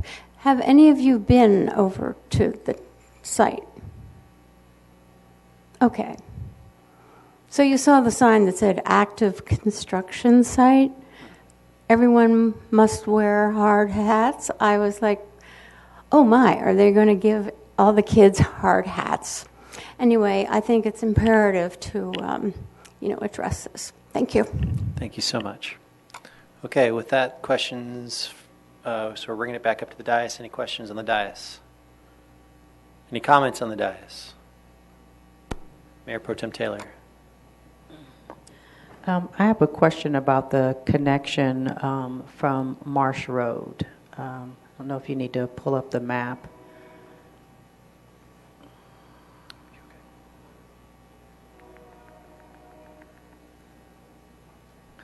Because the street that connects to Haven near Bedwell Bayfront Park, there really isn't a sidewalk in a certain section. And I don't even believe that there's Sharrows there, or maybe you have installed Sharrows. But I'm just thinking that there are a lot of holes in the bike path, whether you're coming from Chilco, because that's under construction. Actually, there's construction other than the Tide High School in the area. But I'm just thinking about the connector paths to get to the school that even lead to the streets that we're proposing removing parking. Great. Yes, that's a great question. So we'll start on the Haven side, and then we can circle back to the Choco approach. So as shown on the map, there are existing bike facilities on Haven Avenue coming from Redwood City through a short section of San Mateo County jurisdiction and then into Menlo Park up to generally the intersection with Caltrans right-of-way near the Atherton Channel, where the line then turns dashed. And so we do have a capital project that we're working on to close that gap. We already have permits from Caltrans. We just need to close some of the funding gap in order to move it forward and complete the sidewalks along that section of Haven, as well as complete the bike lane connection all the way to the Bay Trail. That would then run parallel to Bayfront Expressway. There are a couple other existing sidewalk gaps on Haven Avenue closer to the apartment complexes that were recently built, but those will be looking at a longer-term project to close those remaining gaps, or generally beyond the apartment complexes. So we think if there are kids in one of those apartment complexes who are going to Tide, they would have a walking path to the school once that project is completed. On the Choco side, as you mentioned, there is ongoing construction that's expected to continue through the remainder of the calendar year. And so it's a number of months before the bike lanes on the street are completed. There is an existing two-way pathway facility on the north side of Choco that connects from the Dumbarton rail tracks to Constitution, but need to close the gap so that two-way travel is enabled. And so that should be completed towards the end of the calendar year. And then this would close the remaining gap of that route all the way into the school on Jefferson. The last point in the network that I wanted to acknowledge was the request for a crossing of the Dumbarton tracks from Kelly Park to Choco Street. And so you can see in the very bottom right corner of this map a black line that shows a crossing connection. That's a proposed project in the draft Transportation Master Plan. It's project 185 on the list, and something that we'd be looking to advance as funding becomes available, and then that could connect to a future trail either on the Dumbarton corridor or the future bike paths parallel to Choco Street to provide another better connection for kids to get to school through that route. Thank you. I have a couple more questions. The Class 4 bike lane is the protected bike lane. So why wasn't that considered? I'm thinking about the 290 buses that circulate in that area and the 1,000 Facebook bikes, and then the kids are competing with that. Excuse me, the students.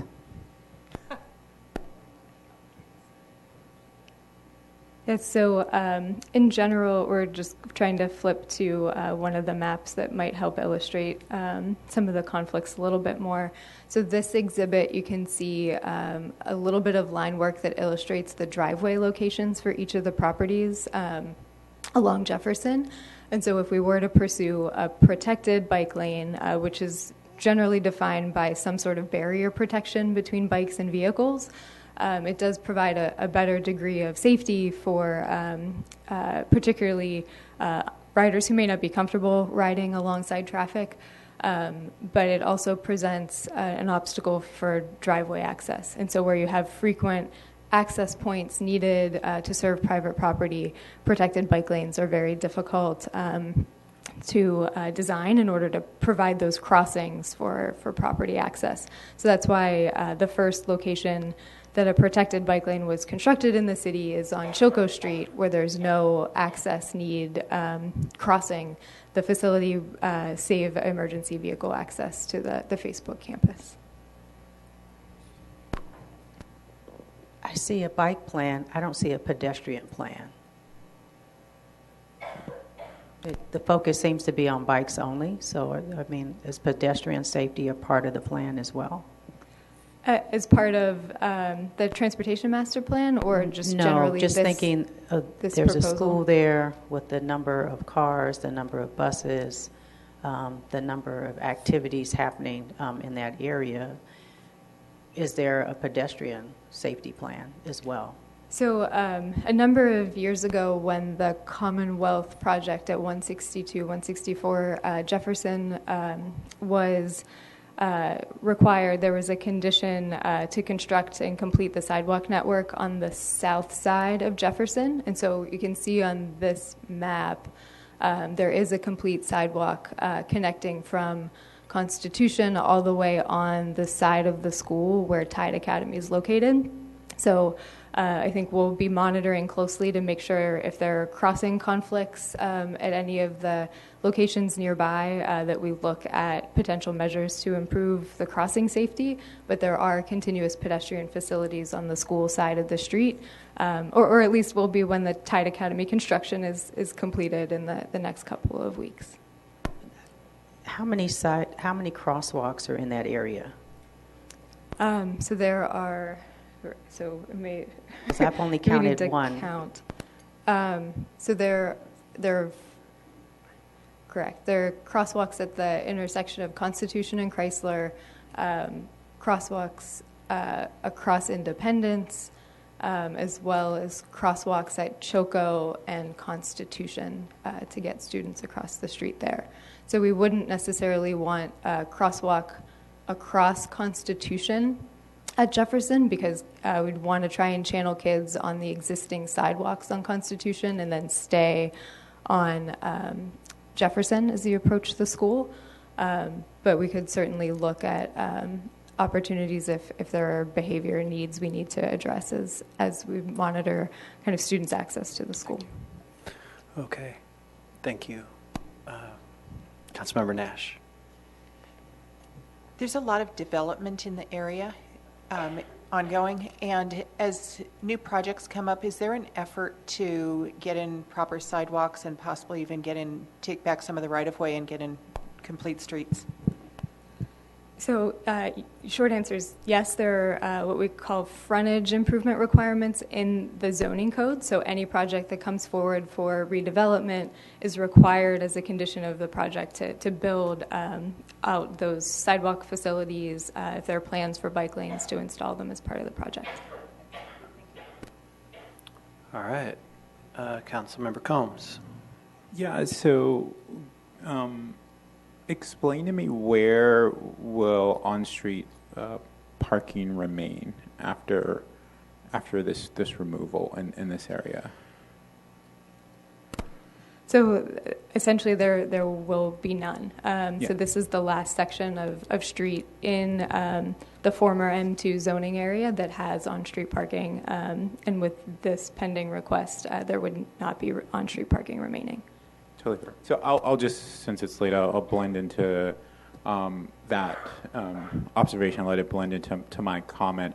At this point, I don't think I could vote in favor of completely removing all public parking from one whole area of the city, especially an area of the city that's in a lot of transition.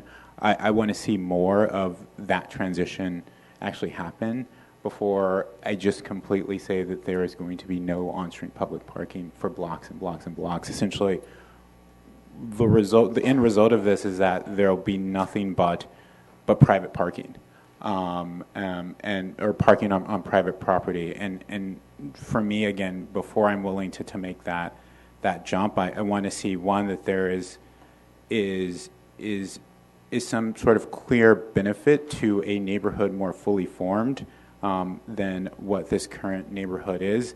And I want to see more pieces of that network already in place before then I say that I'm willing to make that trade-off and have, again, like I say, blocks of the city, an entire area of the city completely void of any public parking, on-street public parking.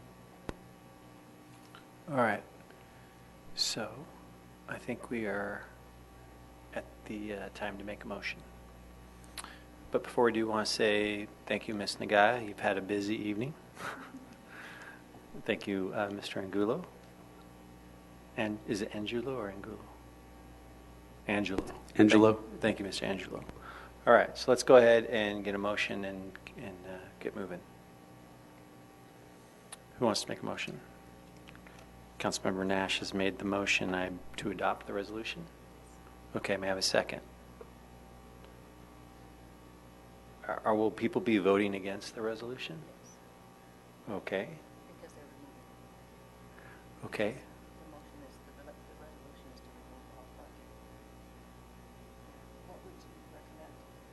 Okay, guys, let's speak in the mics. So I see this as a tremendous safety issue for students with big buses around, as was discussed. And so I think that while it's not an ideal situation by any means, to have the parking removed is the only way to make it's the best safety effort that we can make. I agree with Councilmember Combs about removing all parking in one area that's in transition. Construction is not over. And we have issues with construction parking now. So, correct me if I'm wrong, but are there residents who live in this general area? Aren't there all businesses? Yeah, so today there are pending projects for residential, but there's no residential uses currently out there today. All right, and there are, I mean, in those, my memory of that area is that those businesses that exist there today have parking lots. Is that accurate?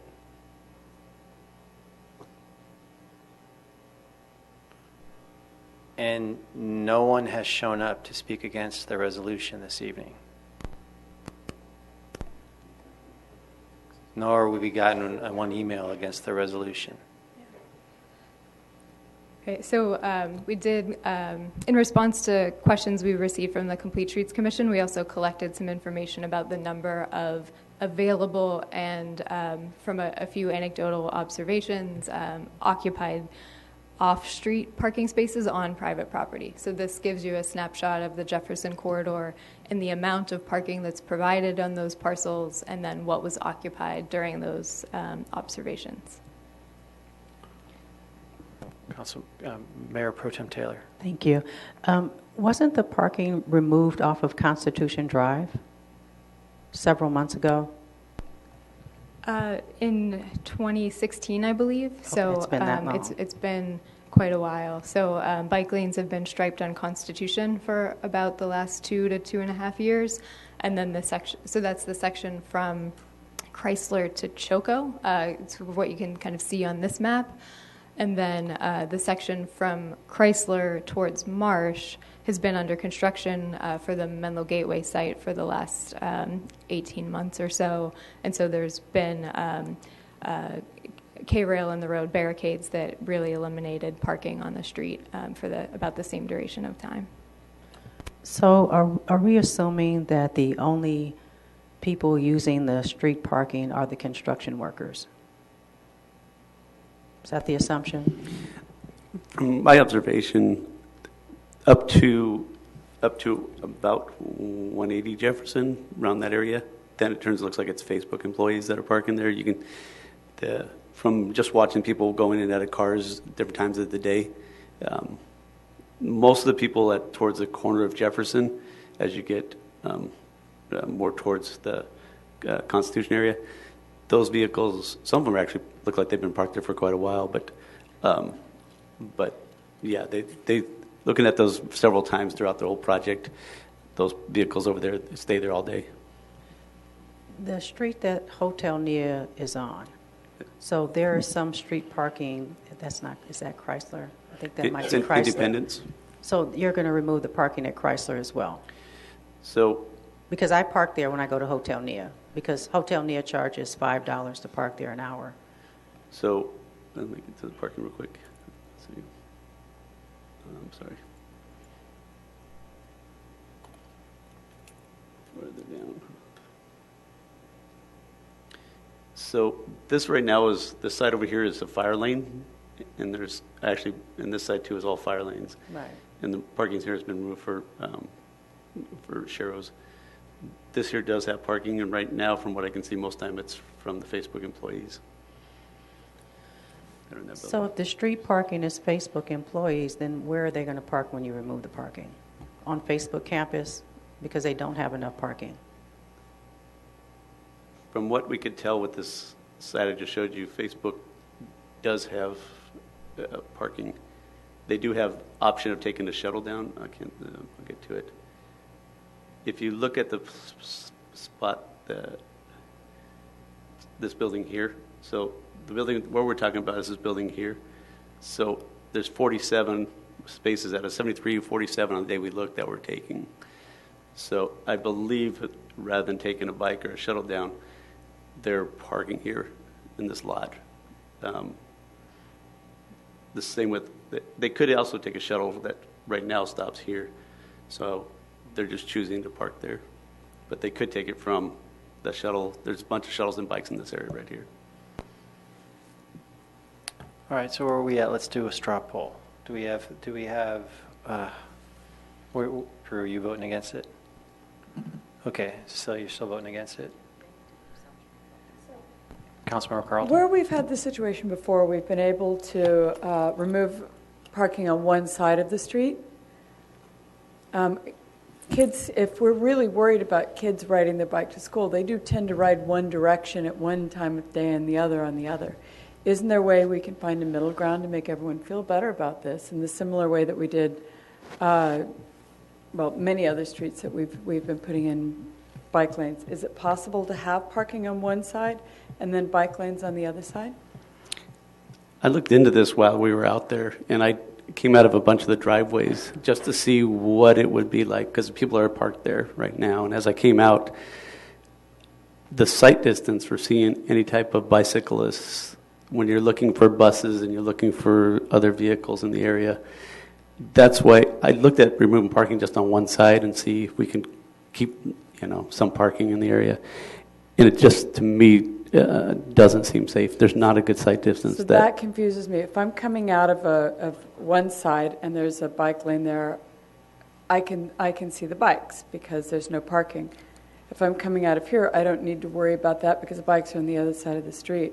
What's being blocked? So if you have parking on one side of the street, when you're coming out of the driveway where the cars are parked, it's hard to see if a bicycle is coming down the road.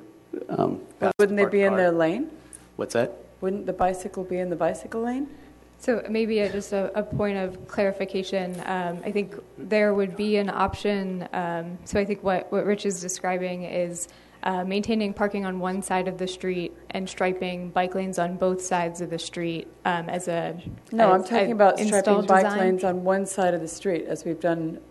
Okay. I forget. I think I'm forgetting the name of the street. The potential option of what we could consider, I think, in the vein of what you're suggesting, would be time of day parking restrictions on both sides of the street that flip-flop for the direction of school travel. So as an example, on Jefferson, we'd look at the northern side of the street for the morning inbound traffic, so parking restricted, say 7 to 9 for the approach, and then the afternoon kind of egress. We could do that, but there's always some jerk that forgets to move their car that makes people come over. What I'm actually suggesting is that we have parking, and I'm asking, I don't know if we have enough width.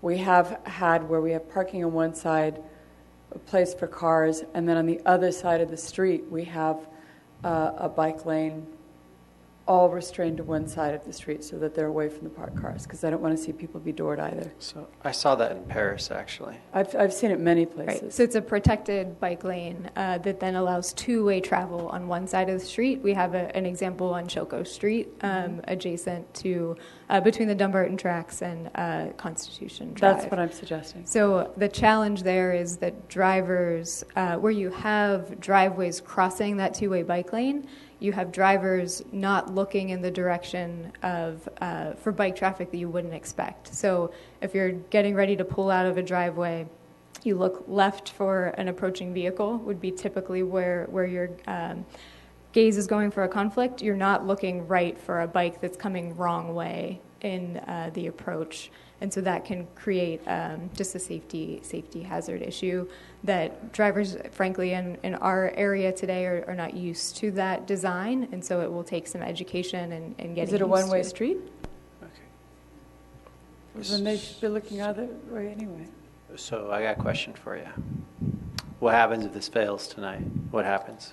So I think our concern is the safety aspects related to particularly students riding to Tide today.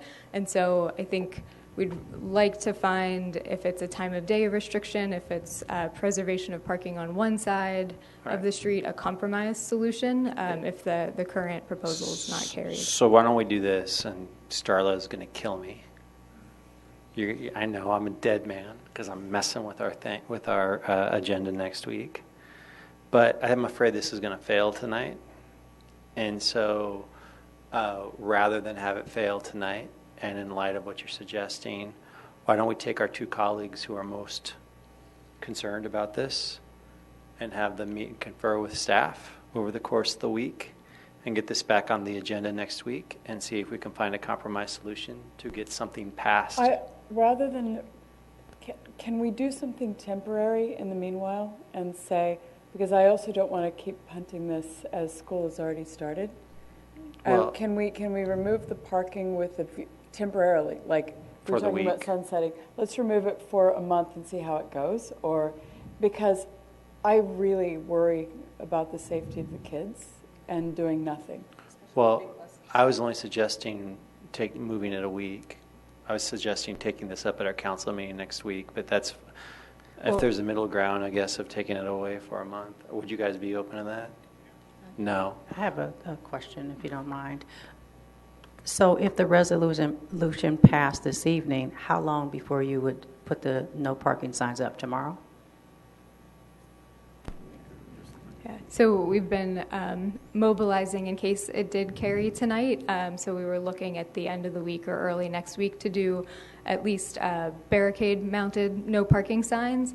It will be a number of weeks before bike lanes would be installed. And so if you wanted to test something on a trial basis, we wouldn't make any striping changes until that trial period was completed. Thank you. Are you guys open to working with staff over the course of the next week to see if some sort of compromise solution can be reached? Sure. I'm. Yeah, would that work? Well, Yeah. can I just weigh in on this? So we do have a pretty full agenda next Tuesday. I might have to kick some things off. I know we're going to have a discussion tomorrow about the agenda. Well, this would be a good example why we shouldn't publish 2 weeks in advance. I understand. So, but I think the other issue is that if we were to meet with the two council members, we only have a day, really, to do that. No, we can put it on the agenda. So what we'll do is we'll put it on the agenda. Bill, can't we put it on the agenda, but then indicate that they're going to be meeting and then have the staff report to follow? Well, I think given the public interest in this, we'd want the public to know what the recommendation was going to be in advance of the meeting. We could have come up with a compromise solution tonight and adopted it. We're given the notice to be here, and that'll be discussed, and that there'll be a solution, and we can go ahead and attach a supplemental staff report if there's a compromise reached. May I ask a question? Yes. Do you think a week is going to give you a compromise, or do you think we're going to punt this and basically you guys still don't like the idea? I just don't want to postpone this indefinitely unless you really think. I have faith in staff to come up with a great compromise offering.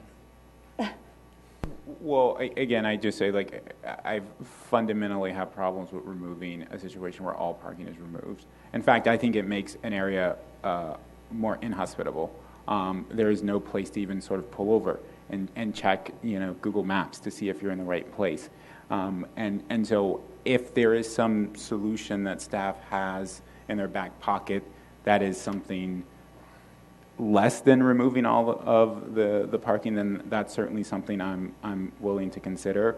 But that's where I am. So I couldn't tell you like what staff has, and certainly they know the project and know the dimensions of those streets better than I, and know what can and can't be done. But that's fundamentally what I would be bringing to that interaction. So when we pass this tonight, is this it, or we pass this and it comes back on consent agenda for it to? So this, because the motion is to adopt the resolution, the only action we would need, unless you requested a report back, would be what you approved tonight.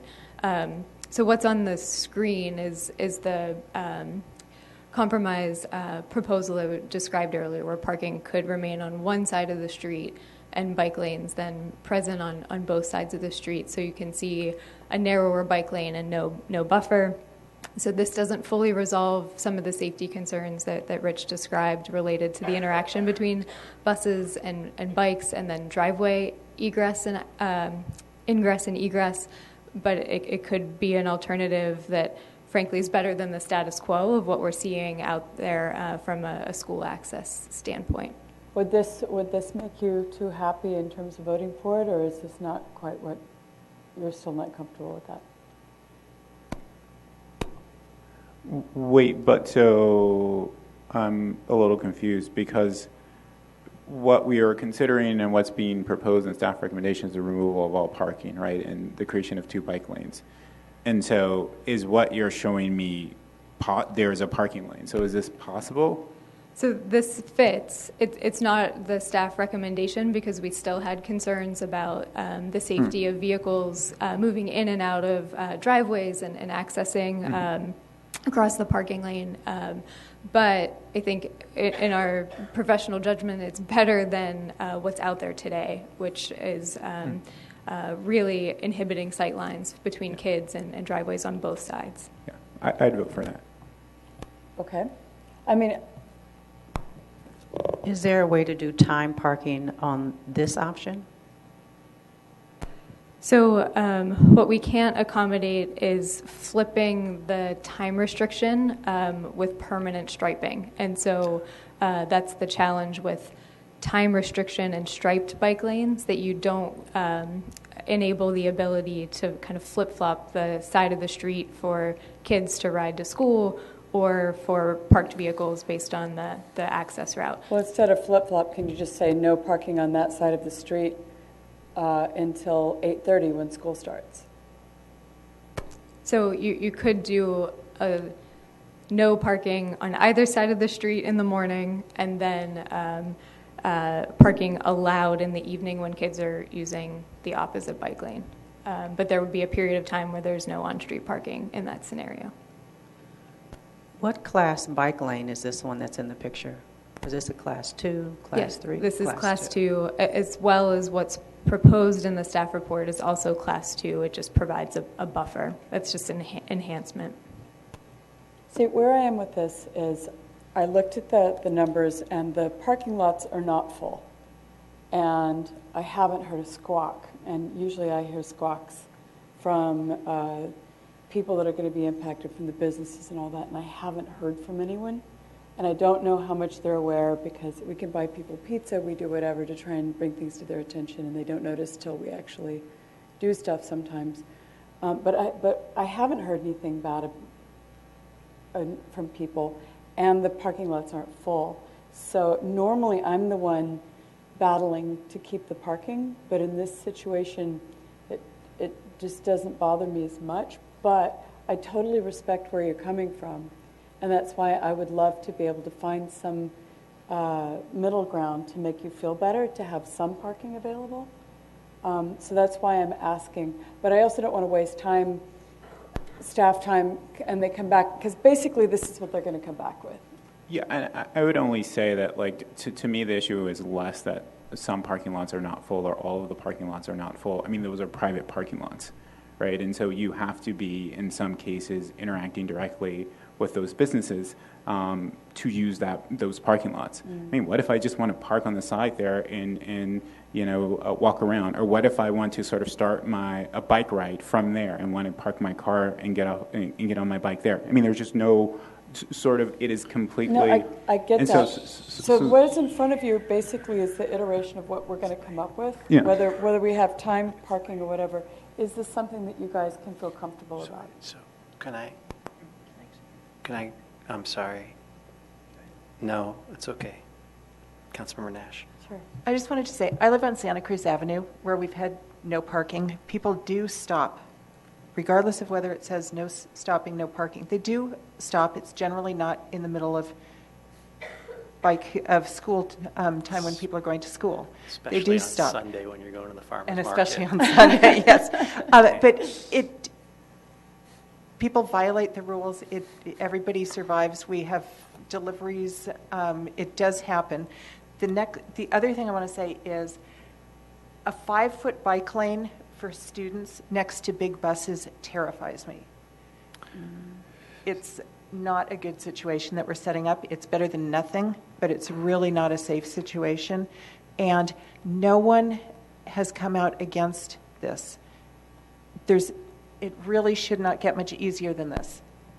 To me, we should go ahead and do it, and if there's problems, then we can revise it. But I really don't think that it gets easier than this. We don't get a better reason than this, than getting kids to school safely. Facebook employees also benefit because they're traveling around this area on bikes. There's no clearer case to me than this. And if we make a mistake, if there's a big backlash, if there's a problem, we can revise it. But we should go ahead and do it for the sake of the students. All right. I have a question. Can you bring up the map, please, Mr. Angulo? The one that shows the streets. So my question is related to, I think one of the issues is that you're dealing with the word all. And so the question is, can you, between this and the last alternative, have a combination where you create some parking islands and then so you have a couple spaces and then it goes back to a buffer. But that way you've given the opportunity, please let me finish. You've given the opportunity to address the concerns that all of the street parking is gone. If perhaps one person wants to get into that space and do something that's, I guess appropriate to do in that space, they can, it's available. But the majority of the area, we have provided the buffered bike lane to the students. And in looking at the street, if we were to provide the parking, the hybrid parking island, is there like a place we would put that? There's a great conversation going on, which I think we're talking about. Maybe it's possible. Yeah, we're also just looking. So one of the trade-off components we could keep in mind as well. So on the bottom left corner of the map, sorry, Rich, you can go back there. I believe the address is 1150 Chrysler. We could maintain, so it essentially we'd remove on-street parking up to Independence and then keep on-street parking south of Independence. And so the bike lanes would end at the intersection with Independence, but it's not a school route. It would be some amount of on-street parking could remain and not be impactful to any of the travel patterns that we're seeing and we're trying to solve for. Awesome. Are we all good with that? So we still have parking in the area, on-street parking in the area. We're not impacting the student route. I'm good with it. I'm not clear where parking will be. I mean, can you? Yes, this is a better exhibit. So it's the section of Chrysler adjacent to 135 south of Independence. So it's that section of street shown in green from Independence to Commonwealth. If you desired, we could also look at restoring on-street parking on Commonwealth as you then go around the bend as another potential place where it doesn't exist today, but wouldn't be as impactful from a school route standpoint. So, I mean, that's like, what is that, like 7 parking spots? Is it that? If we're talking about just Chrysler, maybe 8. So that's still... Chrysler plus Commonwealth. Let's not forget Commonwealth. Okay, so, but that means adding, right, where there is no parking allowed now, making that parking. Yeah, so years ago, against the fence over here near 101, we had a problem with RV parking out there, and so we made no parking. But Commonwealth in this section is a lot wider than any of the other streets. So what side? This sounds like a good deal. This is a good deal. We protect the students. We got some. So do you you take got that the as parking. a friendly amendment? Absolutely. All right, then I'll second. I think it's a good deal. I think it's a compromise deal. What do you think, Mayor Pro Tem Taylor? So what would that be? Thank you for asking. That would be taking Would be here. 85% of the parking instead of 100%, Yeah. essentially. Yeah. So that there's safe routes for students to get to school on their bikes, What do you think? and adding safe multimodal transport. So this may be a conversation for another meeting, but the majority of businesses there are Facebook. There are still some other companies in the area, one of them being a place that provides office space where you can rent out office space. Their parking lot is always full, and so people who have mobile businesses park on the street to utilize that space that's on the corner of Jefferson and Chrysler. You have a parking lot, 3 parking lots there, actually not parking lot, parking structures that are all private. So there isn't any additional parking. So if those of us who don't ride bikes everywhere we go, which I don't know what the percentage of students that will be riding the bikes. So I'm just thinking in terms of what's going to be left for people who don't ride bikes? What's left? Are we forced to walk wherever we want to go? And so we need to have access, and we need to have some parking available. If this is the best compromise that you can come up with. So I think in general, there is parking provided. It's just not on the street, and so all of the developments, existing conditions or proposed redevelopments of the properties are required as a condition of approval to accommodate their parking on site. So we absolutely understand that there may be parking overflow that's occurring, and then using the street space in order to accommodate it.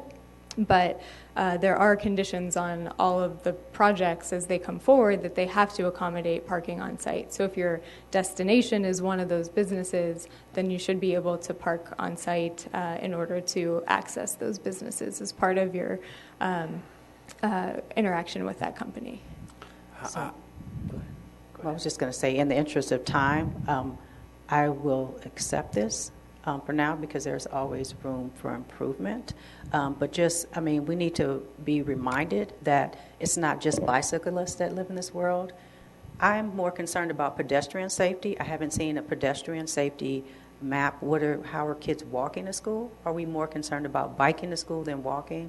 For me, pedestrians come first. So just to remind people of that. But thank you. If there's for an your issue, patience. No, not at all, guys. It's late, and I appreciate everyone's patience with each other because it's late. Okay. If we need to pick up more spots, we could probably pick them up on Commonwealth and just go further down the block. Is that possible? It does transition to private property where, so the map is not on the screen anymore. About 2 parcels in, it transitions to a private property and an easement. So there's some space we can recapture. We can report back offline with an estimate of what those number of spaces And looks like. and you mentioned there was the ability also to go up near Constitution too, if we needed to. I think I heard that somewhere. Yeah. We'll revisit it if we have to get there. Drew, are you with us? How many more spaces do you need to I be very to much get with appreciate. us? How many more spaces do you need to get to with us? I don't even know how many spaces we're at now. Is it 20? Is that being generous? I think 20 is about right, but I think that looks. Yeah, we think it's between 15 and 25, so 15 to 20 on Commonwealth and another 5 to 7 on Chrysler that we're looking at right now. That's a lot of spaces.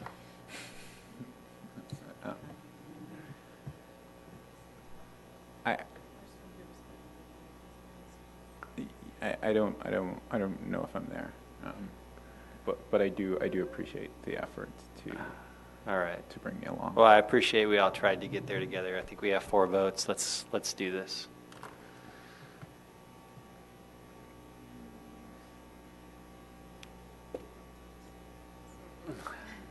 We could, but I don't want to pass it without you. I appreciate it.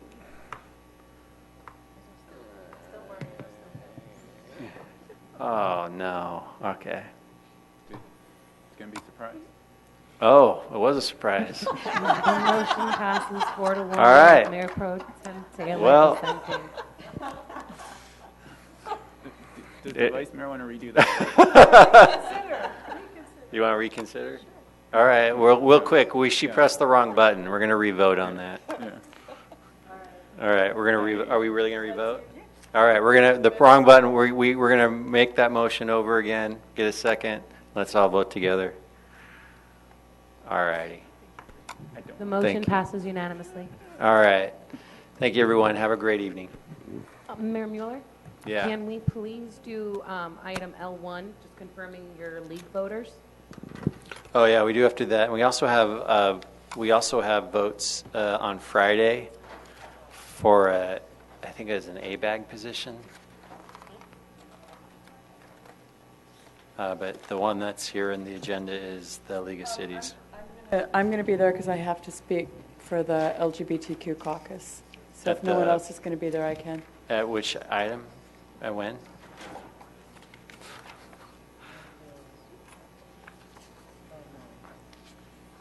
L1. We're going to designate a council member as a primary. When is this event? Look in my calendar and tell you. So, No, it's in September. I don't plan on going. There you go, October 16th through 18th. I'm fine with, is the only person going right now, Councilmember Carlton? All right, well, Councilmember Carlton, you got the vote. You're the primary voting delegate. All right. Thank you very much. All right, everyone. Thanks for the evening. Thank you all. No, that's not what I feel. We are adjourned.